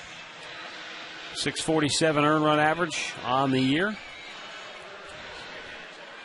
Travis Hafner will be the 9th man to bat in the inning with 2 down here in the 4th and runners at 1st and 2nd. Well, he wants to join that party. As I mentioned, the only guy without a knock tonight.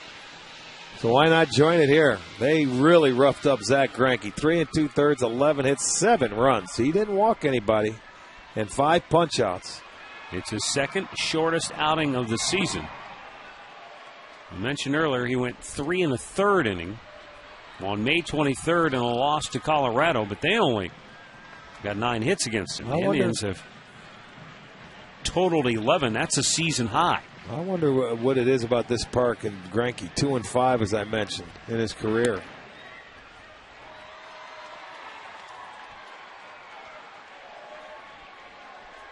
You know, and it's not that he doesn't pitch good on the road, because he came in, Rick, with an ERA in 15 road starts of 3.60. Just one of those nights, that's all. Good for the Indians' offense. They needed it. They needed a night like tonight. Hafner takes a strike, 2-1.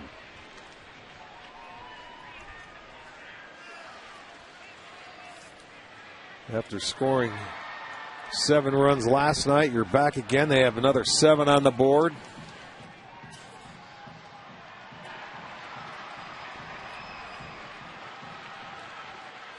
Two-one breaking ball fouled away.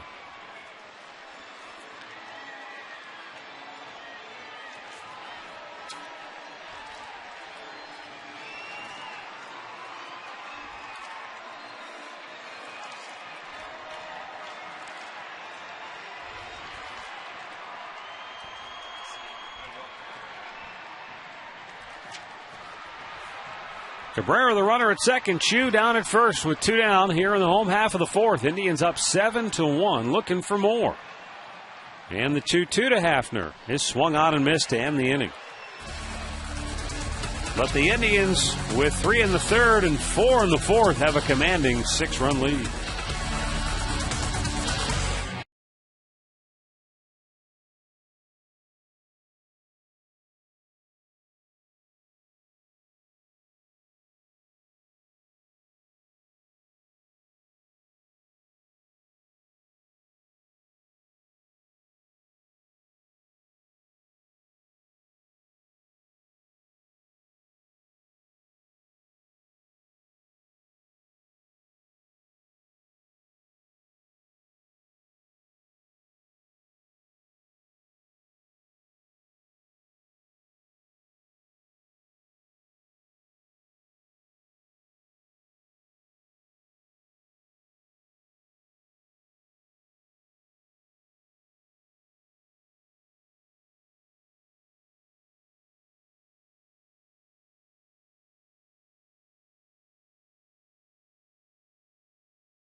$50 Chicken McNuggets for just $9.99. McDonald's, I'm loving it.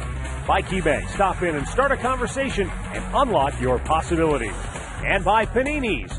Panini's, visit any of our 18 locations in Northeast Ohio, now including Twinsburg.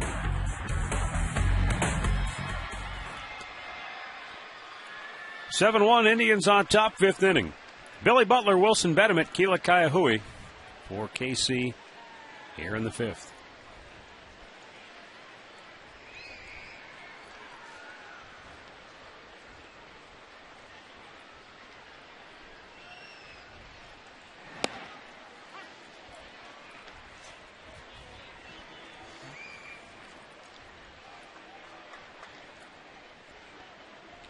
Well, I know Gomez was sitting in that dugout for quite a while, but he can't be upset. Now you got to come back and find the strike zone.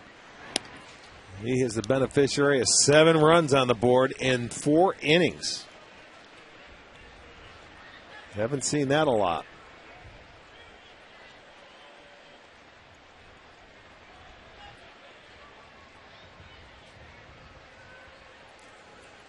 Two-one pitch to Butler. Taps it away. Butler DHing tonight had a bruised hand that bothered him this season. And then on September the 7th in a game at Minnesota, he was playing at first base, took a ground ball, and it just smoked him right in that same hand that was bruised. Ned Yost took him out of the game because they thought, oh boy, he's done now. Maybe it's broke, maybe something has happened to make the injury worse. And Butler said the next day woke up and where the pain was before was gone. It's the strangest thing. They couldn't figure out what in the world happened. Butler said, I don't know. Maybe got some new blood into it. He knocked the pain out of it.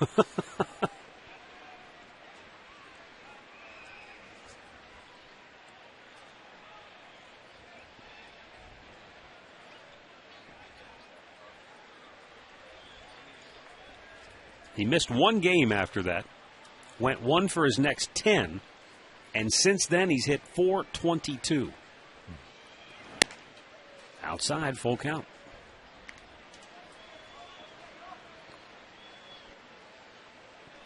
His on-base percentage is .491. His slugging percentage is .778. And his OPS, that's on-base plus slugging percentage, is .1268. So whatever happened in Minnesota has really carried him.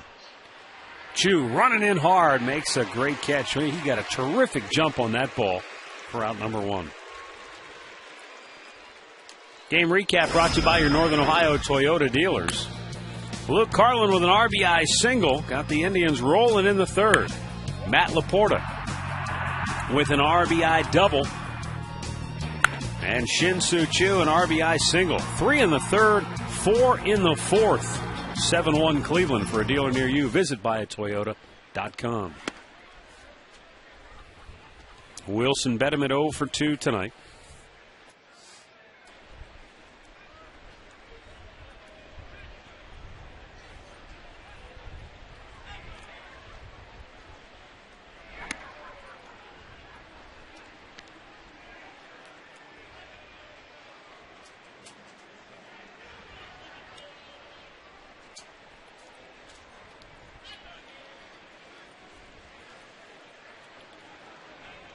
The 2-0 delivery.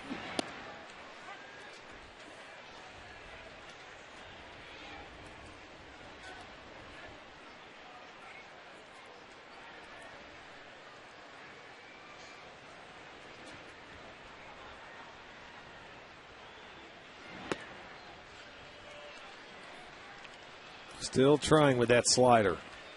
Well, he's at 90 pitches now on the night, so he's probably looking at a 5-inning game here.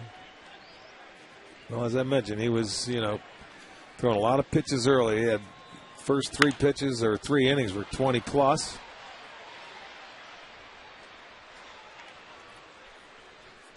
You wonder, though, Rick, what a year like this does for Genmar Gomez, the experience that he's gained.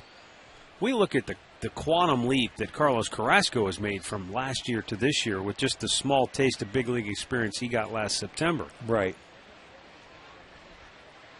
I would have to think he's got to go home in the offseason and really feel good about himself, because it's not that he got a couple of spot starts. This is his 11th start. Well, he got thrown right into the fire. Remember, he and Josh Tomlin had to make their first start and then come back and make their second start, both of them on 3 days rest. In the midst of all the trading, right before the trading deadline, you're right. But he can go back and say, I pitched and I learned a lot and things I should do, I couldn't do. He'll be able to think about that in a positive light all offseason. So I would think going into spring training can do nothing but help this kid. I mean, Genmar's only 22.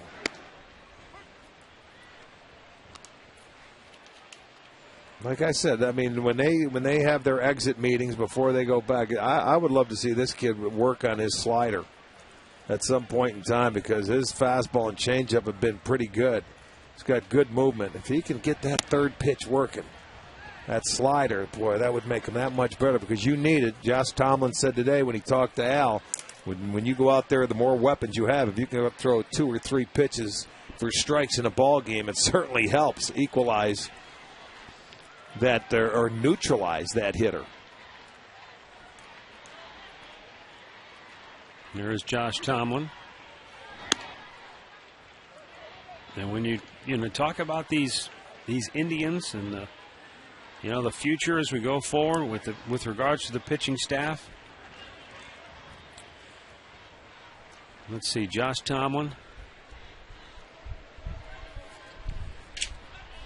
26. Carrasco's young. Carrasco's 23. Genmar's 22. Genmar's 22. Yeah, so. I mean, you got guys like Masterson here that's going to start. Carmona. They have definitely an upside. Young starting rotation. That boy, and that's what you want to see. That you grow up together. Talbot had a good first half. He's fizzled off since the break because he was injured a little bit. And he's only 26. He'll right. turn 27 as soon as the season ends. Broken bat up the middle. It drops. So a walk and a hit with one out here in the 5th inning, and the Indians bullpen starting to get busy.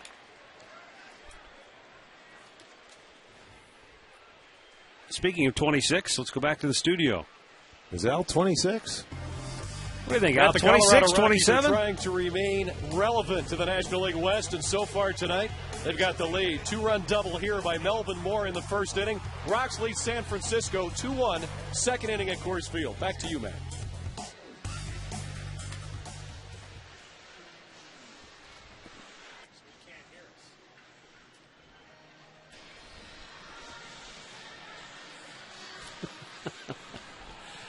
We got a meeting at the mound as Tim Belcher is out talking with Gomez and company.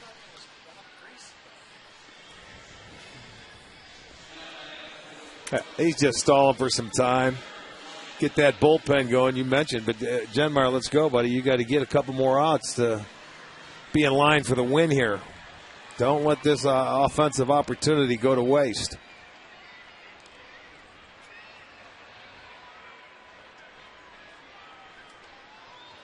Aaron Laffey heating up in the Tribe pen.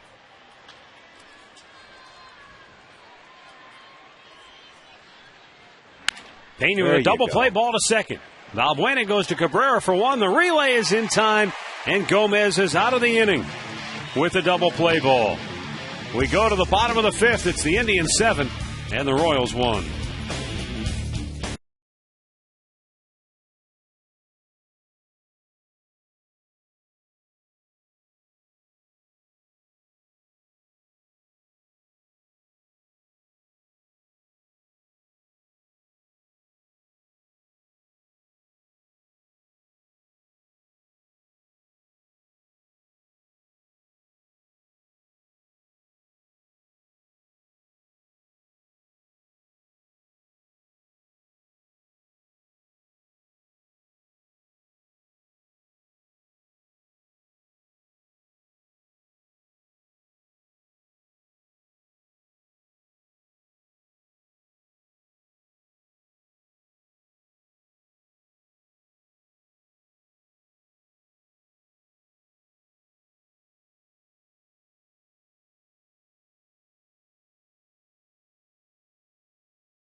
Indians sent 9 men to the plate in the 4th, scoring 4 times. Nix gets hit by a pitch to start the 5th.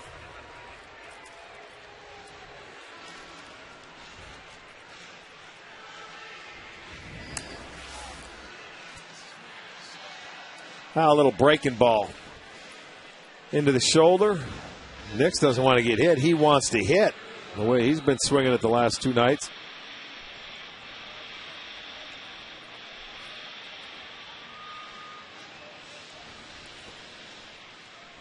Here's Jordan Brown, doubled in the 2nd, struck out in the 4th.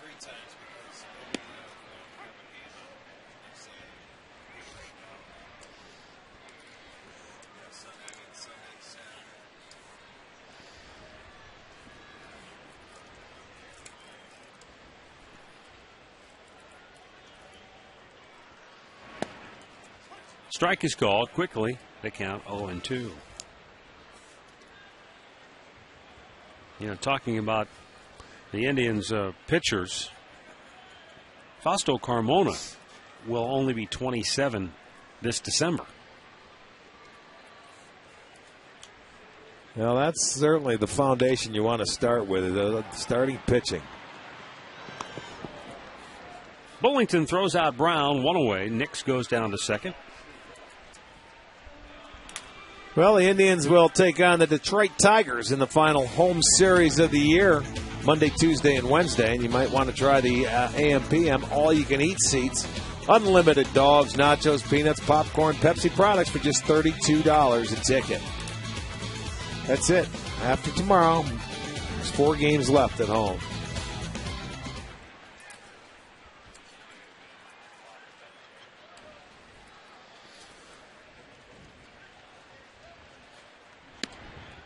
Strike to Matt Laporta. Yeah, you want to see Matt finish it strong. He had a nice hanging slider off the wall in his last at-bat.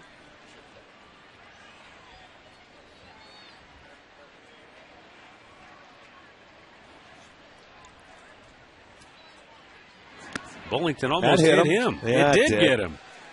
He's hit a pair here in the 5th.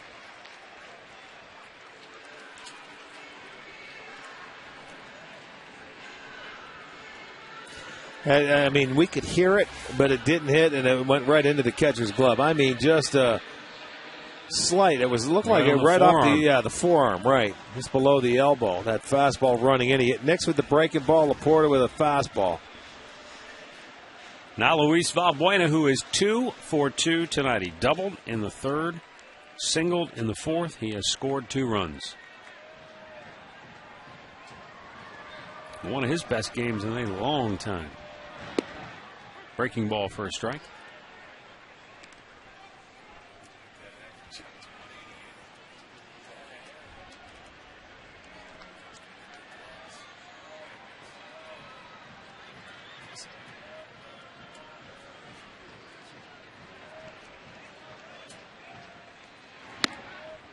Outside. 1 ball, 1 strike.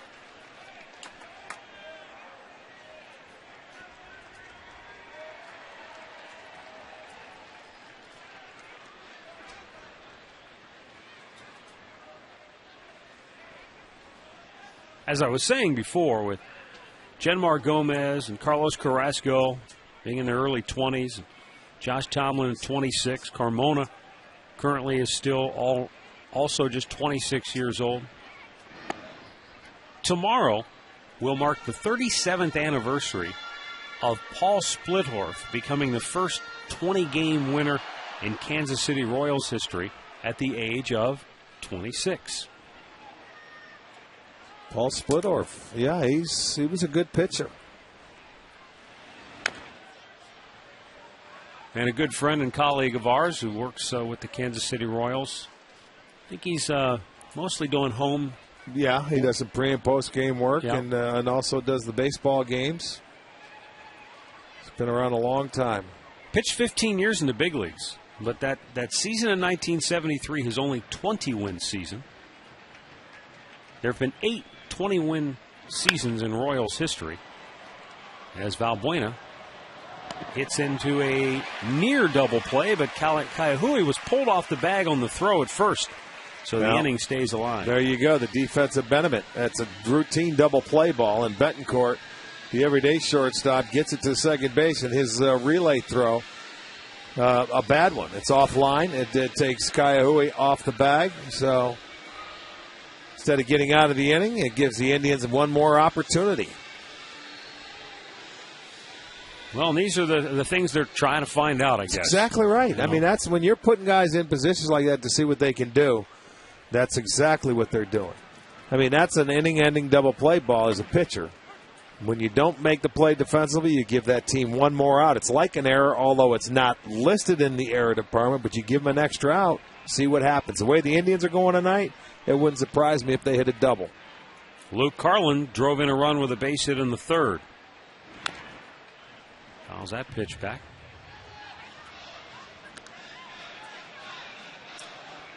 The other 20-game winners for the Royals, Rick, Steve Busby in 1974 was a 22-game winner.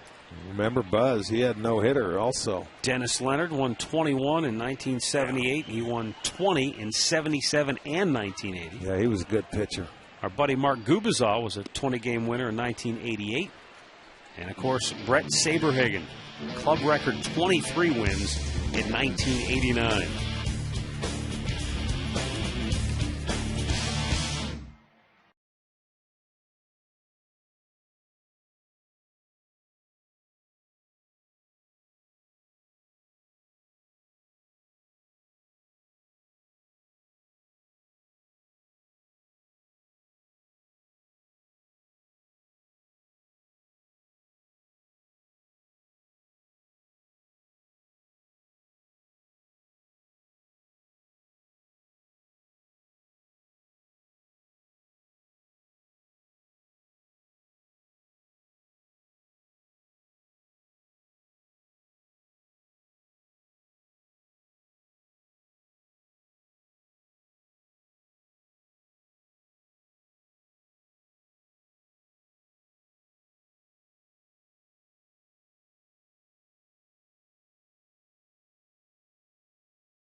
Frank's 2 for $5 at any Northeast Ohio Mark's location.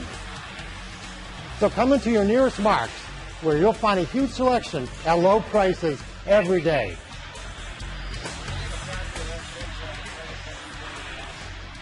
Genmar Gomez, his night is over. He went 5 innings, and he's in line for a victory. Yeah, that big double play, that's right. Allowing 1 run on 6 hits here tonight. But as you mentioned, the double play ball key for him. He walked 4, struck out 5. Aaron Laffey coming out of the Tribe bullpen. Well, Aaron Laffey coming on now. You know, and it's amazing because Laffey, a guy that made some starts this year, 5 starts, was in the rotation for, on and off for the last couple of years. Came out of the bullpen when they needed some help. You wonder where he sits, too, for next year coming into spring training. With all the young arms you've seen here, even though the Indians don't have a left-hander in that starting rotation. David Huff spent some time there this year. Laffey. But, boy, I'll tell you what, some of the young arms that they have made their way up the ladder, shall we say. Yeah, I'm sure there are, some people who forget that just a few short years ago in 2007, Aaron Laffey was a key guy in the rotation in the second half of the season down the stretch. I mean, he was the sinker ball guy. that could get the ground ball. We've seen him get 5 double plays in a game against the Kansas City Royals here. I think that was last year. In the air center field. Sprinting back is Trevor Crowe. He ends up diving to make the catch. One away here in inning number 6. I think that ball fooled him. Well, I wonder if it was knuckling or if it was a combination of that and the wind or top what. Spin, and he turned around to go back and get it. And now watch, he turns and he never leveled out. That ball started coming. He did keep his eye on it, though. Give him credit. He made a nice catch. See, he had to rearrange or readjust his route because he was going too far. And that ball had a little top spin to come down, but he makes a nice catch. Slam foul on the right side.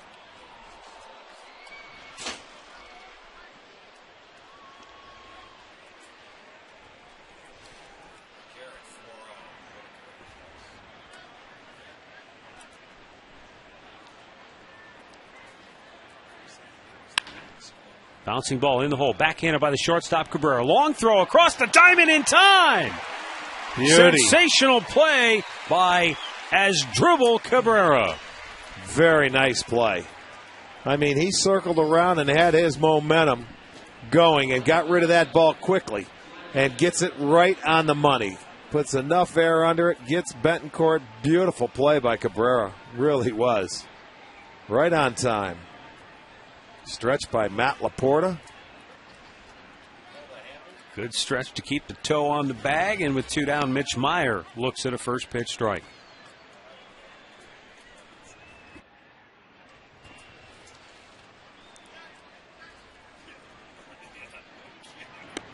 Breaking ball misses. 1-1 to count.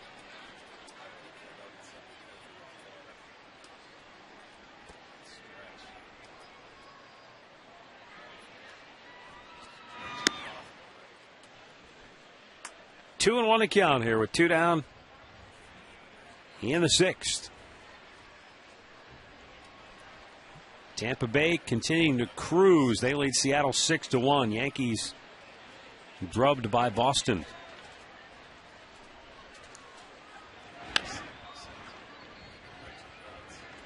Meanwhile, a real Donnybrook in Detroit, where the Twins now lead the Tigers 10-9. Murph was mentioning that there's been a few long balls in there. I don't know how many they've hit.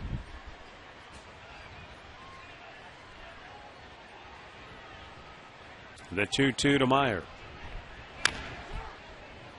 Stays foul at the first base line.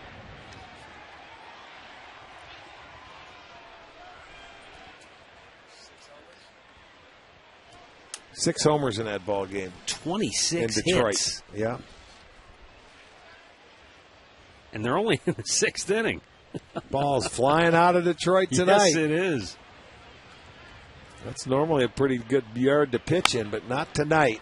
Liner to third, and the Royals go 1-2-3. We go to the bottom of the 6th. 7-1 Cleveland.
enjoying a 7-1 lead here in the bottom half of the 6th inning.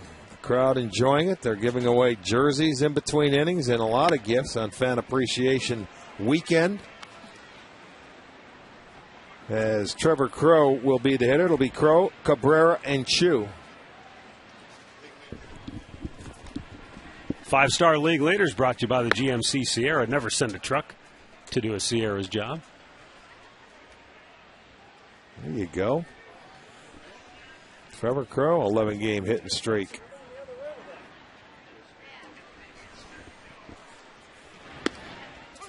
Called strike.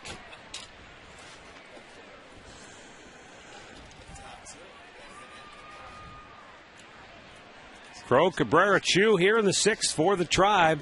These three have done a pretty good number for the Indians offensively tonight. Did he get him? Wow, Yeah. I guess he did. Yeah, Pena held I don't know on. how he hung on to that. He Looked held like it was on. headed right for the dirt, but somehow he scooped it. 3rd strikeout for Brian Bullington, 1 down here in the 6th. And let's get the answer to our AT&T trivia question. All right. Brett Butler, Joe Carter, and Franco? Julio Franco. Good call on the 3rd one there. Don't forget about Julio. Yeah. Was Corey Snyder much of a base stealer? No. I didn't think so, but couldn't quite remember. Remember he had the great arm. Great throwing arm. He sure did. He still does. When we go down to fantasy camp, he can pitch. Corey, come on. You pitch to these guys. He still has a great arm.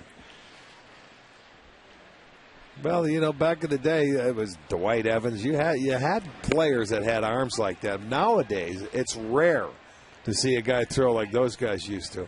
Chu is one that can do it. But, boy, it's a thing of the past. The guys that can, you know, throw the baseball. And I mean,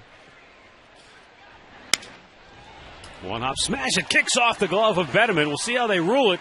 But it should be the 3rd hit of the night for Cabrera. Absolutely. No question. He'll go back-to-back nights with 3 hits. He had 3 last night. Yeah, that's got to be a base hit. No question. That ball with top spin. You got Benjamin. He's retreating. He's going away. He's not going to make that play.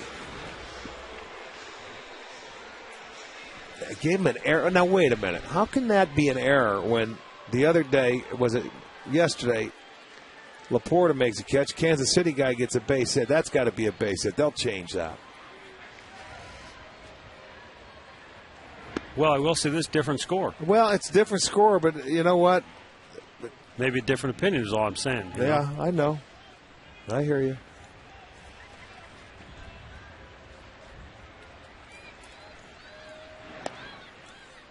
But therein lies one of the problems, I suppose, with the continuity or consistency. You know, well, I'm just thinking, and I told the official score the other night with that ball that Laporta had at first base, where it was a play they ended up giving the Kansas City guy a hit. It was an error. It should have been called an error, I thought anyway. It was called a hit, and then I said, what's going to happen? You're going to get an Indians guy that's at home and hits a ball just like that. They're going to give him an error, and you're going to say, how can I get that hit at home? You know, you don't get him on the road. You're supposed to get him at home. So, we'll see. Chu with a line drive base hit to left. No doubt about that one. And he does have his 3rd hit of the night.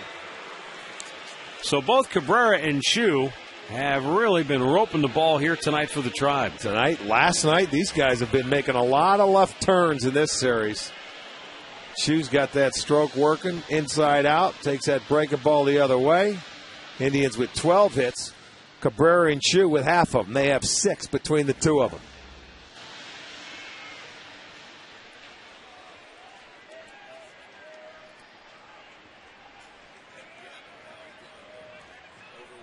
Here's Travis Hafner with 2 on and 1 out.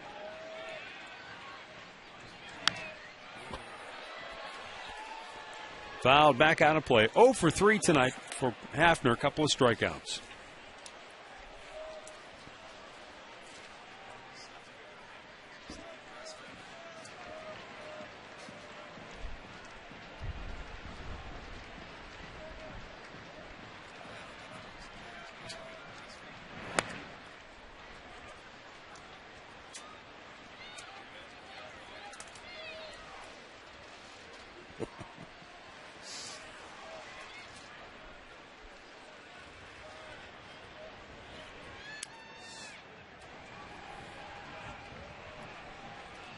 Bullington ready with a 1-1. Hafner down on the count, a ball and 2 strikes.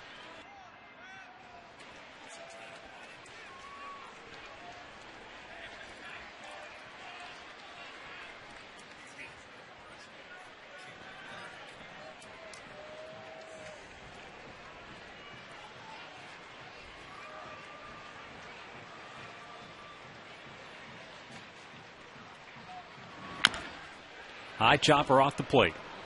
Betterment flips to first, 2 down. Cabrera to third. Chu over to second.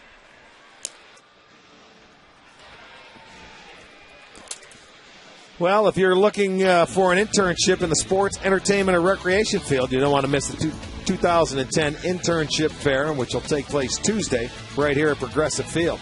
Several of the area's top employers, including the Tribe, Cavs, and Monsters, will be on site. Tickets are just $30 per person. Includes a dinner buffet and a ticket to watch the Indians-Tigers game. Visit Indians.com to register.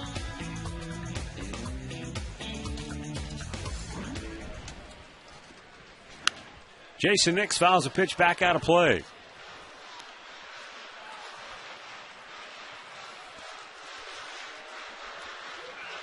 Two on, 2 out here in the home half of the 6th. Indians 7 runs on 12 hits here tonight. 10 of those hits came in the 3rd and 4th innings when the Indians scored all 7 of their runs.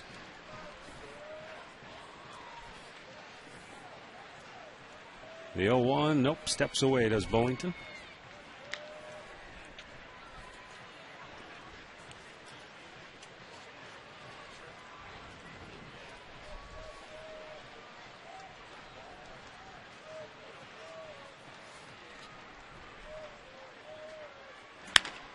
Next chopper to third.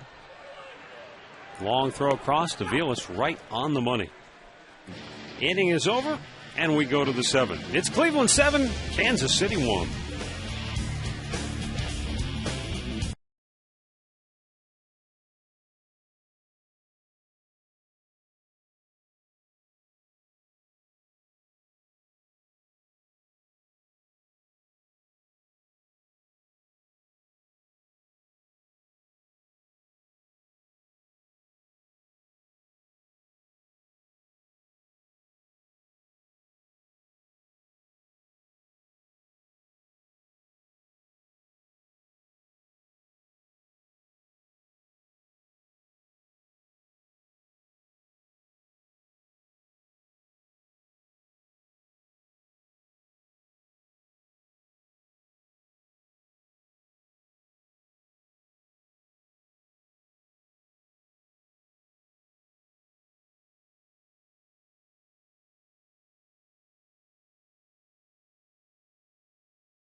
ATT.com. AT&T Rethink Possible.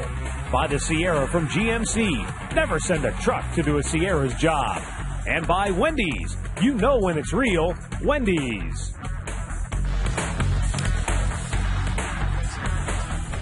Seventh inning here at Progressive Field. Folks are starting to get bundled up. That breeze blowing in off the lake, temperature really cooling down. It was 60 degrees at game time. Supposed to head down into the 40s overnight here in northeastern Ohio. Was it really? Yeah. Get the fires going. Attaboy, I like it. Get the fires rolling, baby. Joe Smith on for the 50th time this year. Up here in the booth, we had a guy looks like he walked right in off the set of On the Waterfront with Marlon Brando. He might have.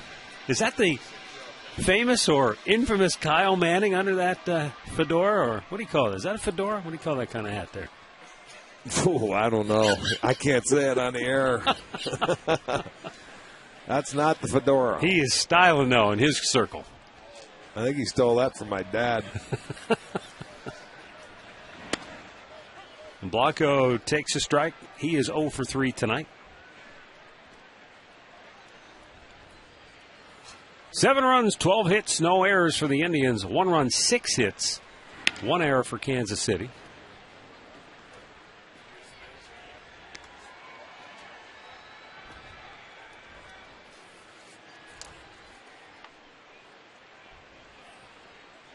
There you go. Souvenir. He's happy. I wonder if he's listening to Rosie and Hegan over there on the radio. Oh, he's got the iPod working, I think. No, he doesn't. He's listening to Rosie. A ball and 2 strikes for Gregor Blanco.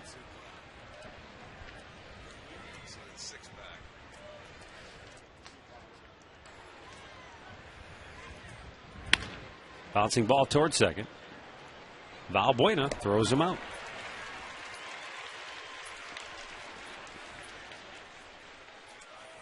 Well, let's look at the pitching matchup from tonight.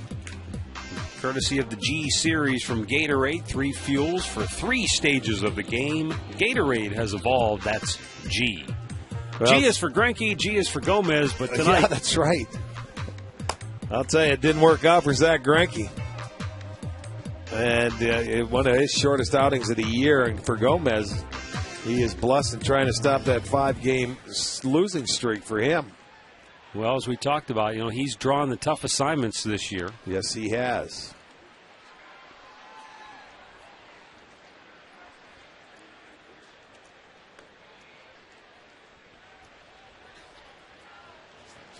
Mike Aviles, a couple of hits tonight.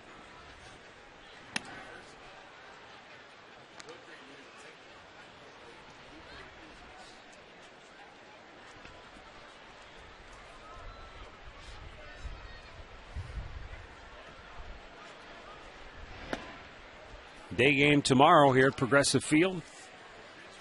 Fausto Carmona against left-hander Bruce Chen.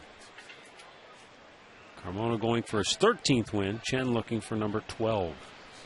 Chen has got a couple of wins against the Indians this year. But Fausto's been very good.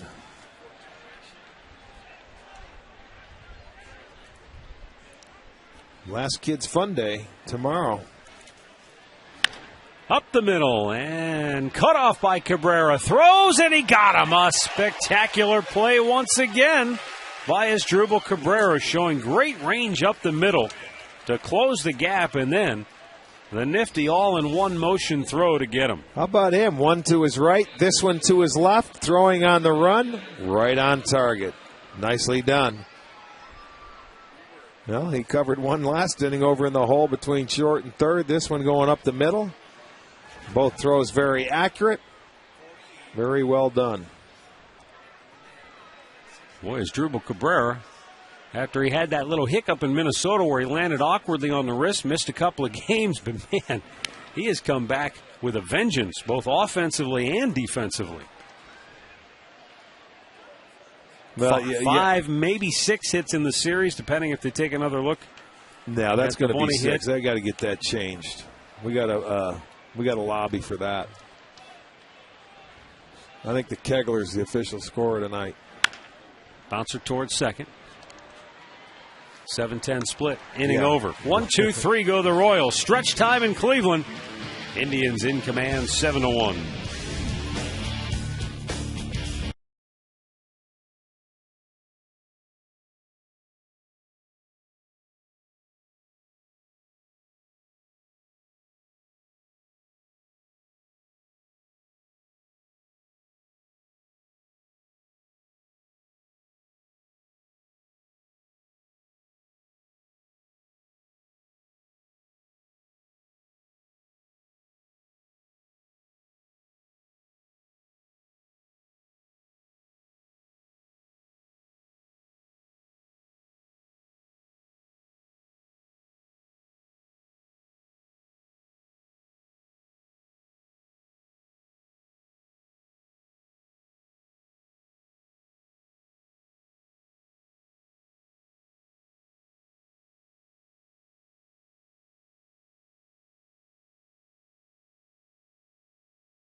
18 Panini's locations in northeastern Ohio, now including Twinsburg.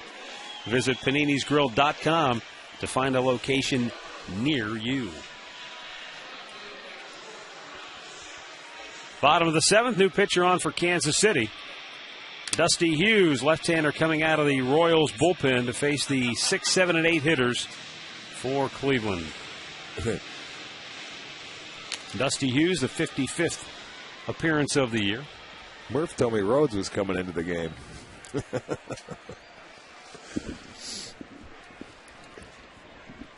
Jordan Brown, 1 for 3 with a double.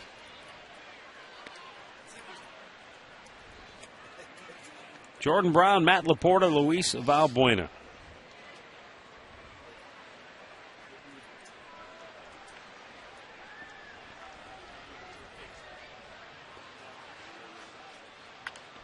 Out of play.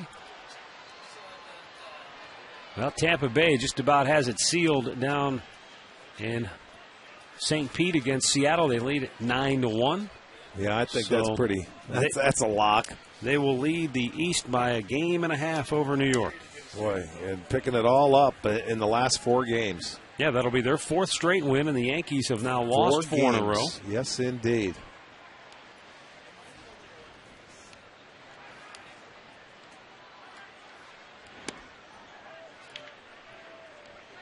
As you know, Minnesota has already clinched the AL Central. Texas earlier tonight clinched the American League West. So the only thing left to decide is the Eastern champ and the wild card, which is going to be New York and Tampa. Just a matter of who gets what. One will be the titleist, one will be the wild card. Well, and if it ends up where it's at right now, it would be Minnesota facing the Yankees, and it would be Tampa against the Rangers. Mm-hmm. If they were to start the playoffs today.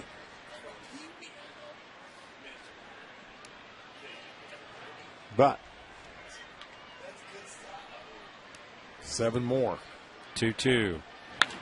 Jordan Brown down the right field line, looking for extra bases once again. This will be his 2nd double of the night. His 2nd and the 6th double for the Indians.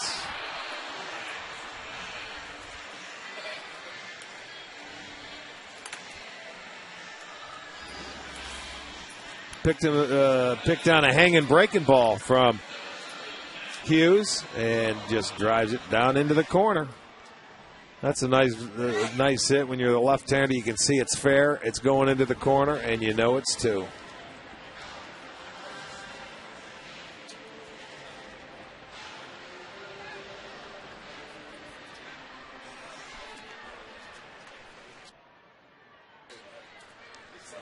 Matt Laporta doubled in a run and scored in the 4th. Hit by pitches last time up. Swung on and missed.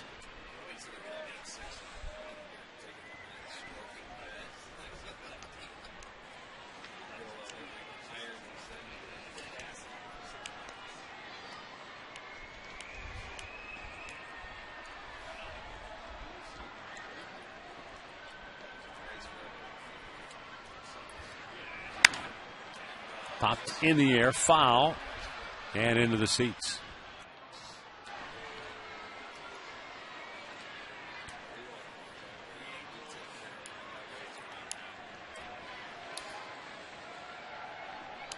Laporta just missed a home run in the 4th. Hit it high up the wall in left field. Earlier in that same inning, Jason Nix did the same thing. He doubled high off the wall and left. But as it turned out, both men were able to come home and score. In the dirt.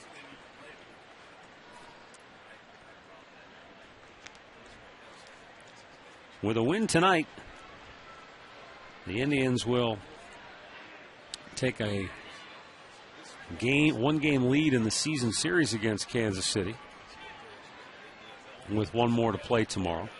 And they'll move to within 10 games of the 500 mark at home this year. Swung on and missed. Laporta strikes out, 1 down in the 7th.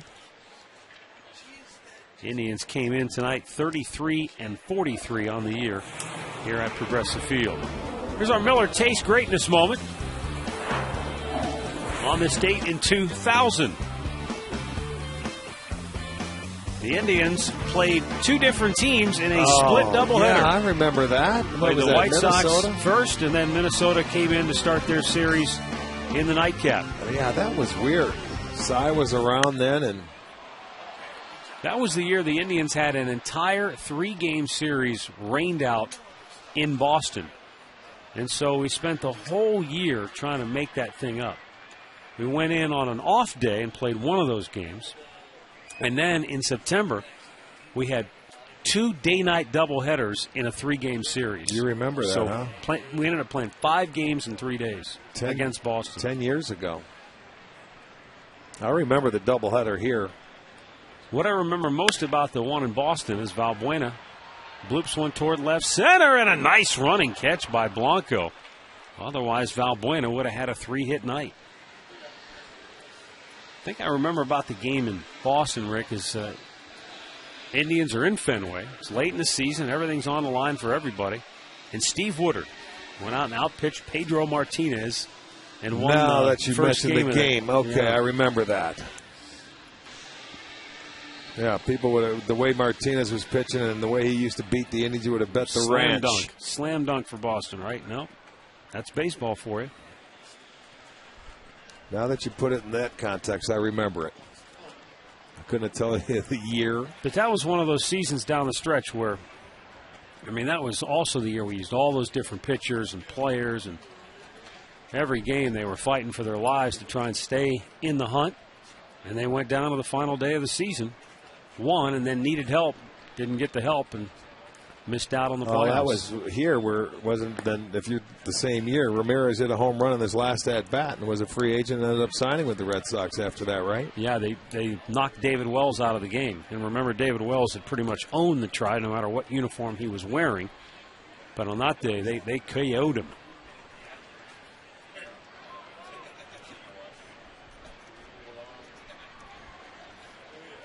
Now the 1-0 pitch. Carlin looks down low.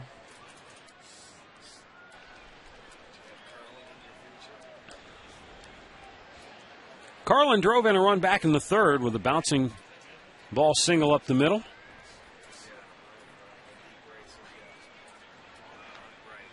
All 7 runs for the Tribe came in the span of 2 innings. They got 3 in the third, 4 in the fourth. Dusty Hughes has fallen behind Luke Carlin 3-0.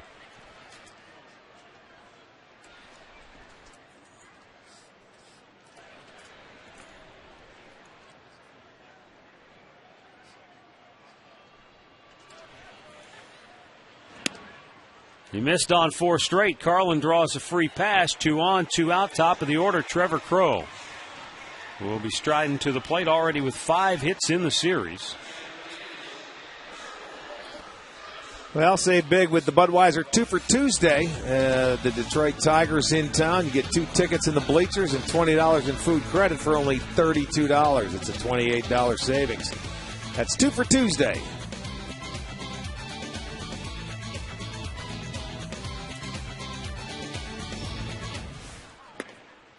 Trevor Crowe takes a strike.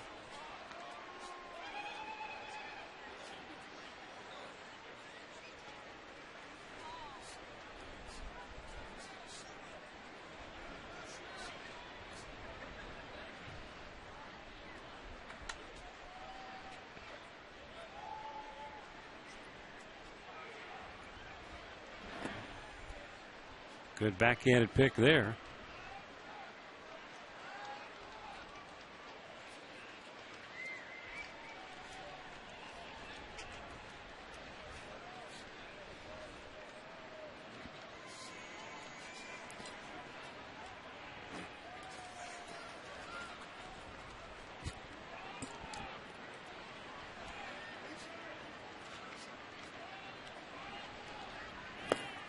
Another good stop by Pena. And the count is 2-1.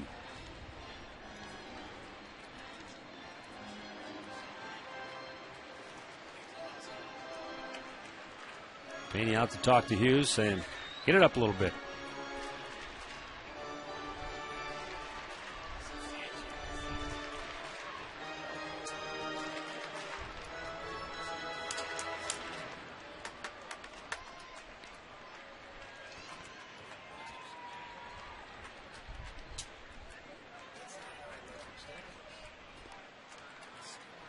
The 2-1.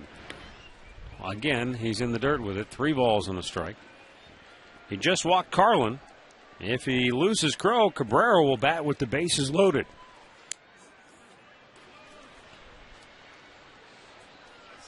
There's Justin Masterson. Looks like he's going to be coming into the ball game. Dusty Hughes ready with a 3-1. And a foul tip. Full count. So the runners will be off on the 3-2 pitch. Brown at second, Carlin at first. They'll get a head start.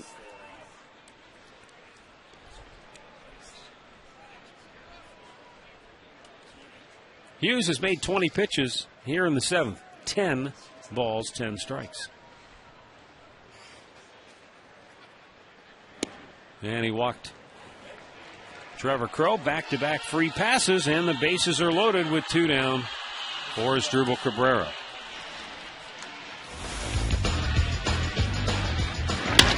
Well, what a night Cabrera's had.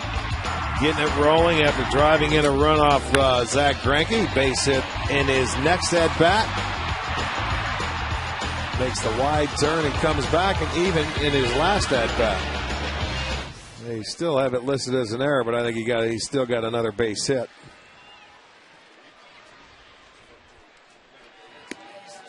And a strike is called.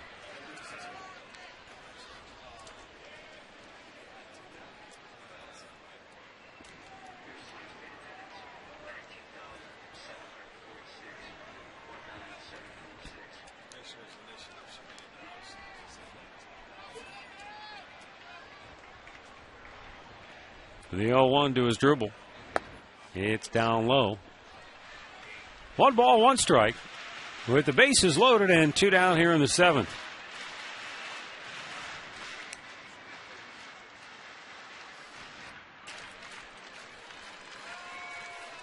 It's a final in St. Pete. Tampa Bay beating Seattle 9-1.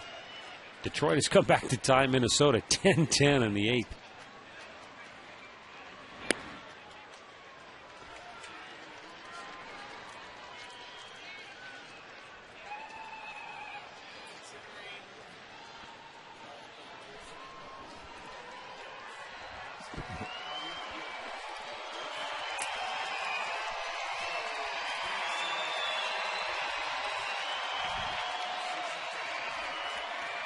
Ned Yost, Bob McClure can't like what they've seen so far from Dusty Hughes. Too much nibbling when you're down 6 runs. Well, yeah, 25 pitches, 13 balls, 12 strikes.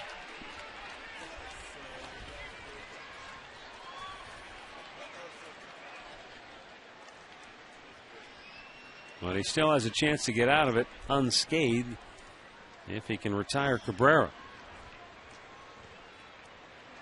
The only guy who's done that so far tonight was Zach Greinke with a fly ball in the 1st.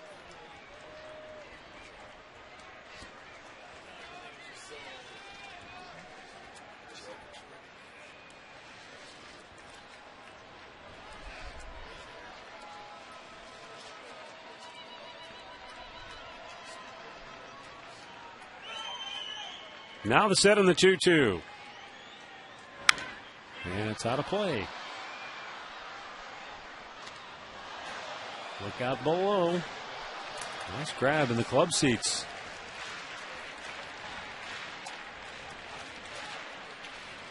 Got the ricochet off the upper deck.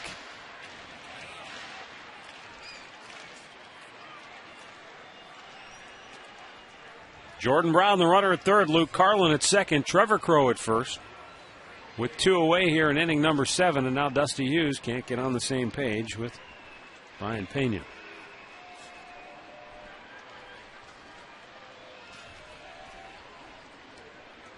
No, they cannot. My goodness.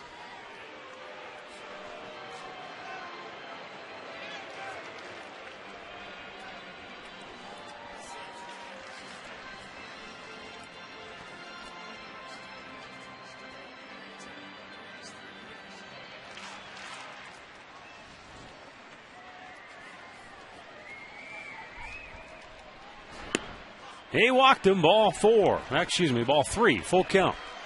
How about the reaction after Well, that pitch, he didn't though? want to get to this count right now. But it's almost like you said, he's nibbling. Man, you got to go after it. He went with that 2-2 breaking ball, and now you're going to get the fastball. He doesn't want to walk him. The 3-2, runners go, and Cabrera hammers it to center. But Blanco will make the catch. Hughes loaded him up, but he gets out of it. And we'll go to the 8th, still 7-1 Cleveland.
Cleveland Indians and may not be reproduced or retransmitted in any form.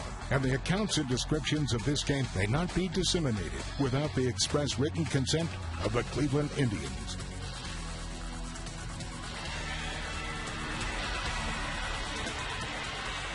Seven-1 Tribe on top as we go to the 8th inning. Justin Masterson will now pitch for the Indians. Aaron Laffey doing a good job. 2 scoreless innings of relief.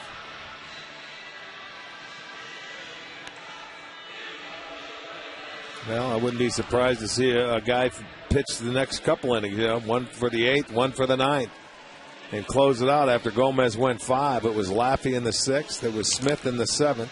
It's a nice advantage you have with the expanded rosters. You know, you can get more bullpen guys some work. You don't feel like you're overtaxing people.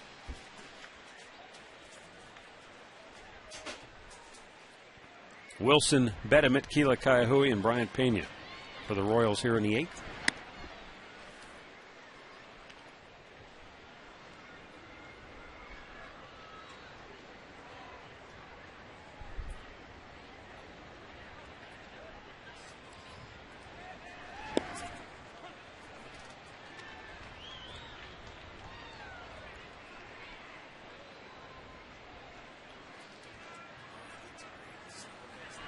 Hit him right on the knee, right on the front knee, and Bettamit goes down in a heap. Ouch. That can't feel good.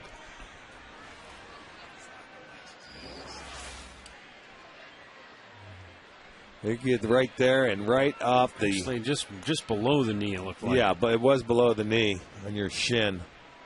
Not a lot of padding there.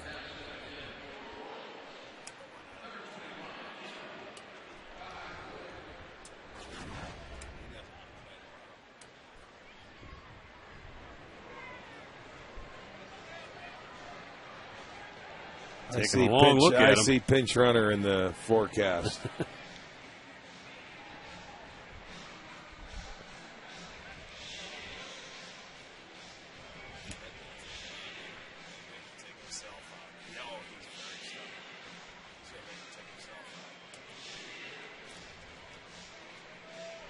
You okay? Okay, good.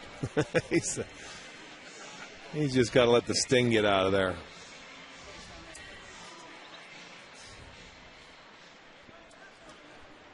So Bediment stays in with Kaihui coming to the plate. He is 1 for 2 with a walk.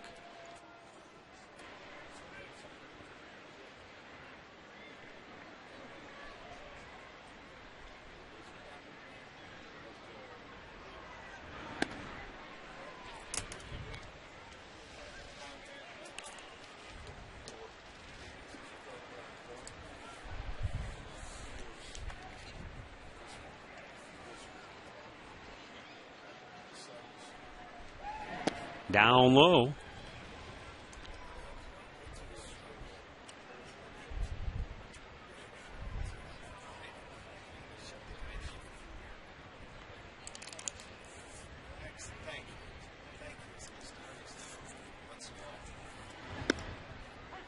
At the belt, a strike is called. 2-1 to count.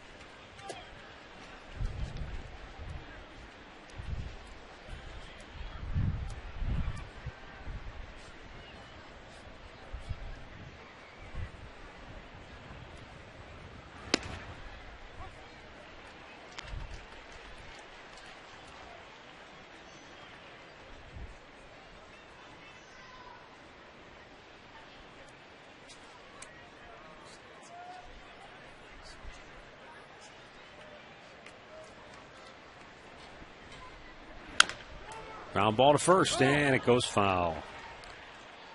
2 balls, 2 strikes with a runner on here in the 8th. Hey, tomorrow night it's episode 3 of the STO Celebrity Par 3 Shootout. 16 golfers competing to win the right to advance to the finals. And Elvis Gerbach, Austin Carr, Al Pulaski, Tim the Ripper Owens from Judas Priest, all going head to head. Jim Donovan, Jimmy Hanlon will call the action tomorrow night at 10 right here on STO. Always entertaining.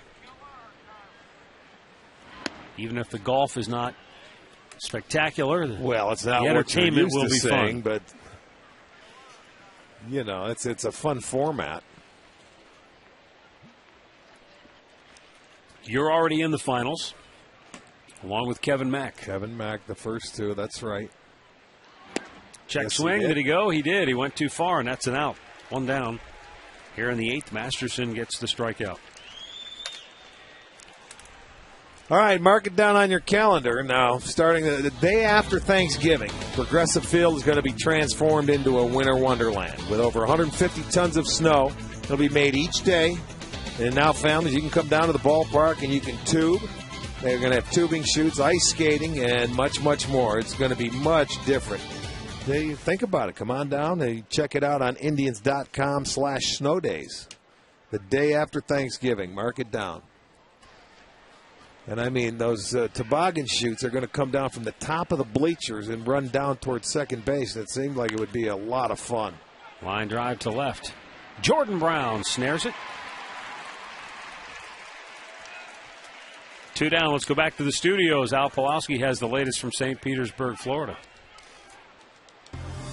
Matt, with the Yankees losing today, Tampa Bay an opportunity to pick up another game, and they do so with the victory tonight over Seattle. B.J. Upton with the home run here, his 18th of the year. 9-1's the final score. Tampa in first place by a game and a half in the AL East. Matt, back to you. How about this one, Rick? In Colorado, the Rockies lead San Francisco by a score of 5-4 in the 5th inning. That's the first time in 18 games San Francisco's given up 4 runs in a game. That's right. Grab is made in center. And we go to the bottom of the 8th. Indians on top 7-1.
tonight, and all the damage done in the third and fourth innings when the Tribe scored 3 in the third on 4 hits, 4 in the fourth on 6 hits. So scoring 7 runs on 10 hits in 2 innings, and all that damage came against Royal starter Zach Greinke.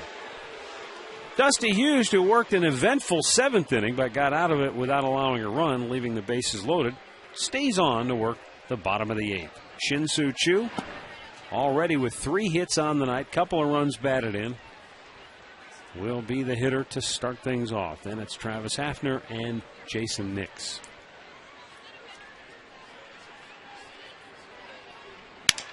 Shattered bat.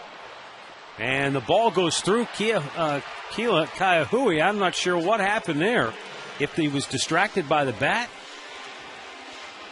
Well, he might have been, Matt. Because it looked like it was right there for him to make the play. They give him a base hit?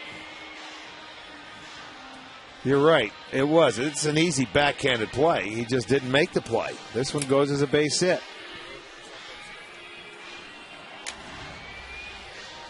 Okay. Well, that's what I said. Eventually, I think that other one's going to get changed. But Choo gets his 4th hit.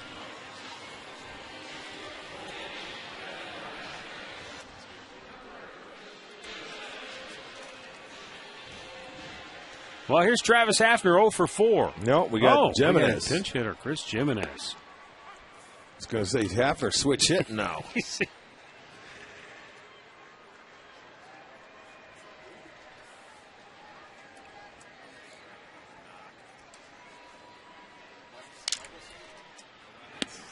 Swing and a miss.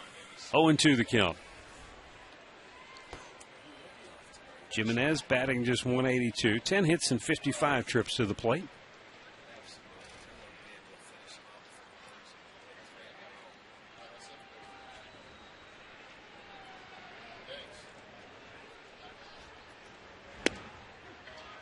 And he's out looking.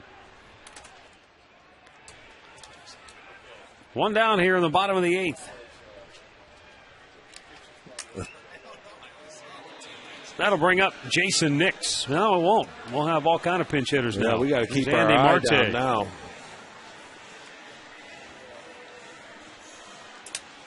Andy Marte will be the batter with Jordan Brown in the on-deck circle.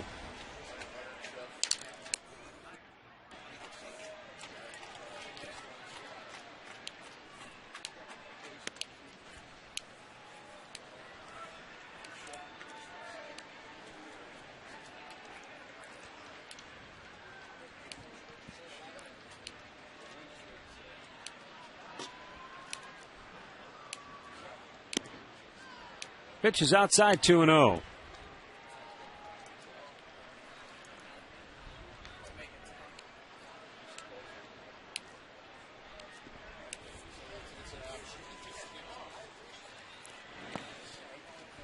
Three balls and no strikes. 1 on, 1 out. Bottom of the 8th.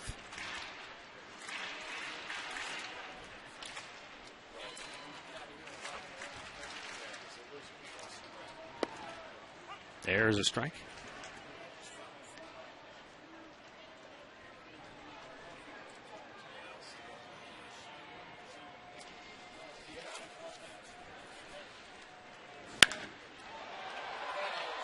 Center fielder Blanco makes the catch. There's out number 2. Back to first goes Choo. And it brings up Jordan Brown.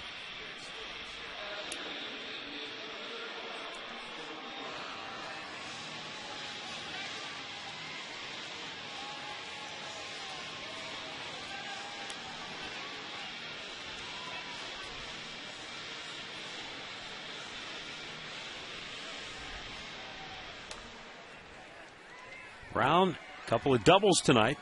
Struck out and also tapped back to the mound.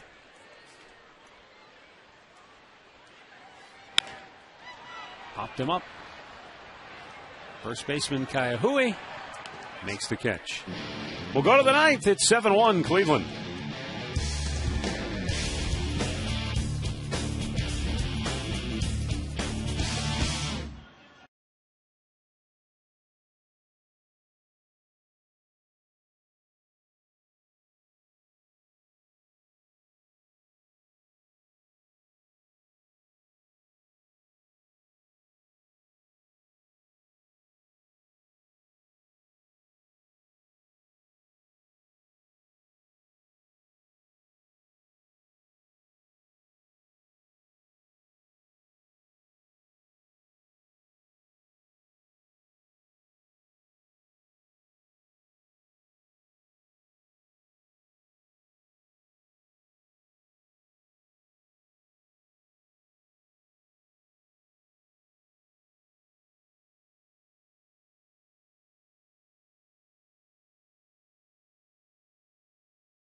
Jensen Lewis on for the 35th time this year. 4 wins, 2 losses, 3.24 ERA. Tribe on top 7-1. Andy Marte stays in the ball game at third.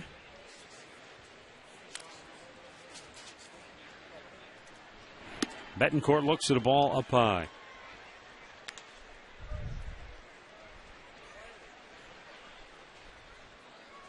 Chris Perez not with the ball club. Back home with his wife, who gave birth to their first son late last night, Maxwell Alexander Perez. Congratulations. Congratulations to Chris and his wife. Absolutely. Don't know if he'll be back by tomorrow or not. Being a day game, we'll have to wait and see. Yeah.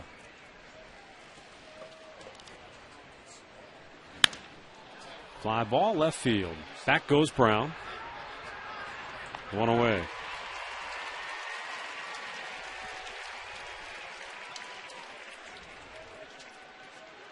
Chris's wife, by the way, her name is Melanie. So congratulations to Chris and Melanie Perez on the new addition to their family. And yeah, he will be back here just as soon, I'm sure, as he can. Indians still have 3 to go with Detroit next week before heading out to Chicago for the final 3 games of the season. Fly ball center field. Trevor Crowe. 2 down. Gregor Blanco, 0 for 4, will be the batter now for Kansas City.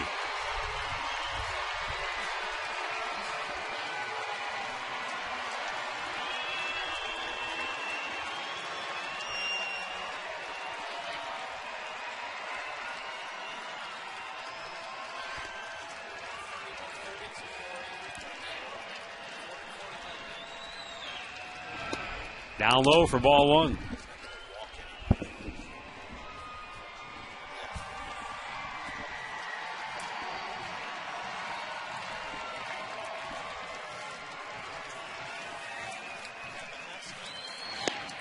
Jensen Lewis fires a strike into Blanco.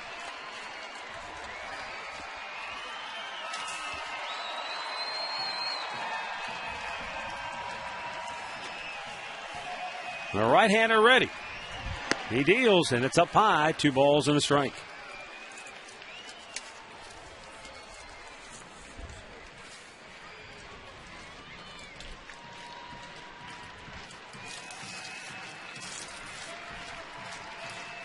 Just a little over 19,000 tonight here at Progressive Field. Fan Appreciation Weekend. Got a message from Val Ryan, who's at the game here earlier tonight. She got a Grady Sizemore autographed jersey. Well, good for her.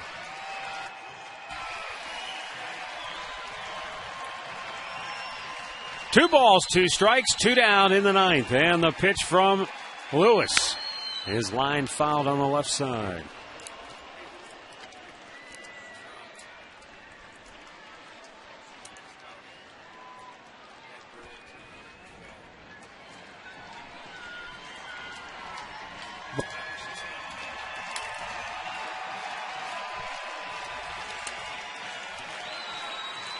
How about the 2-2 pitch?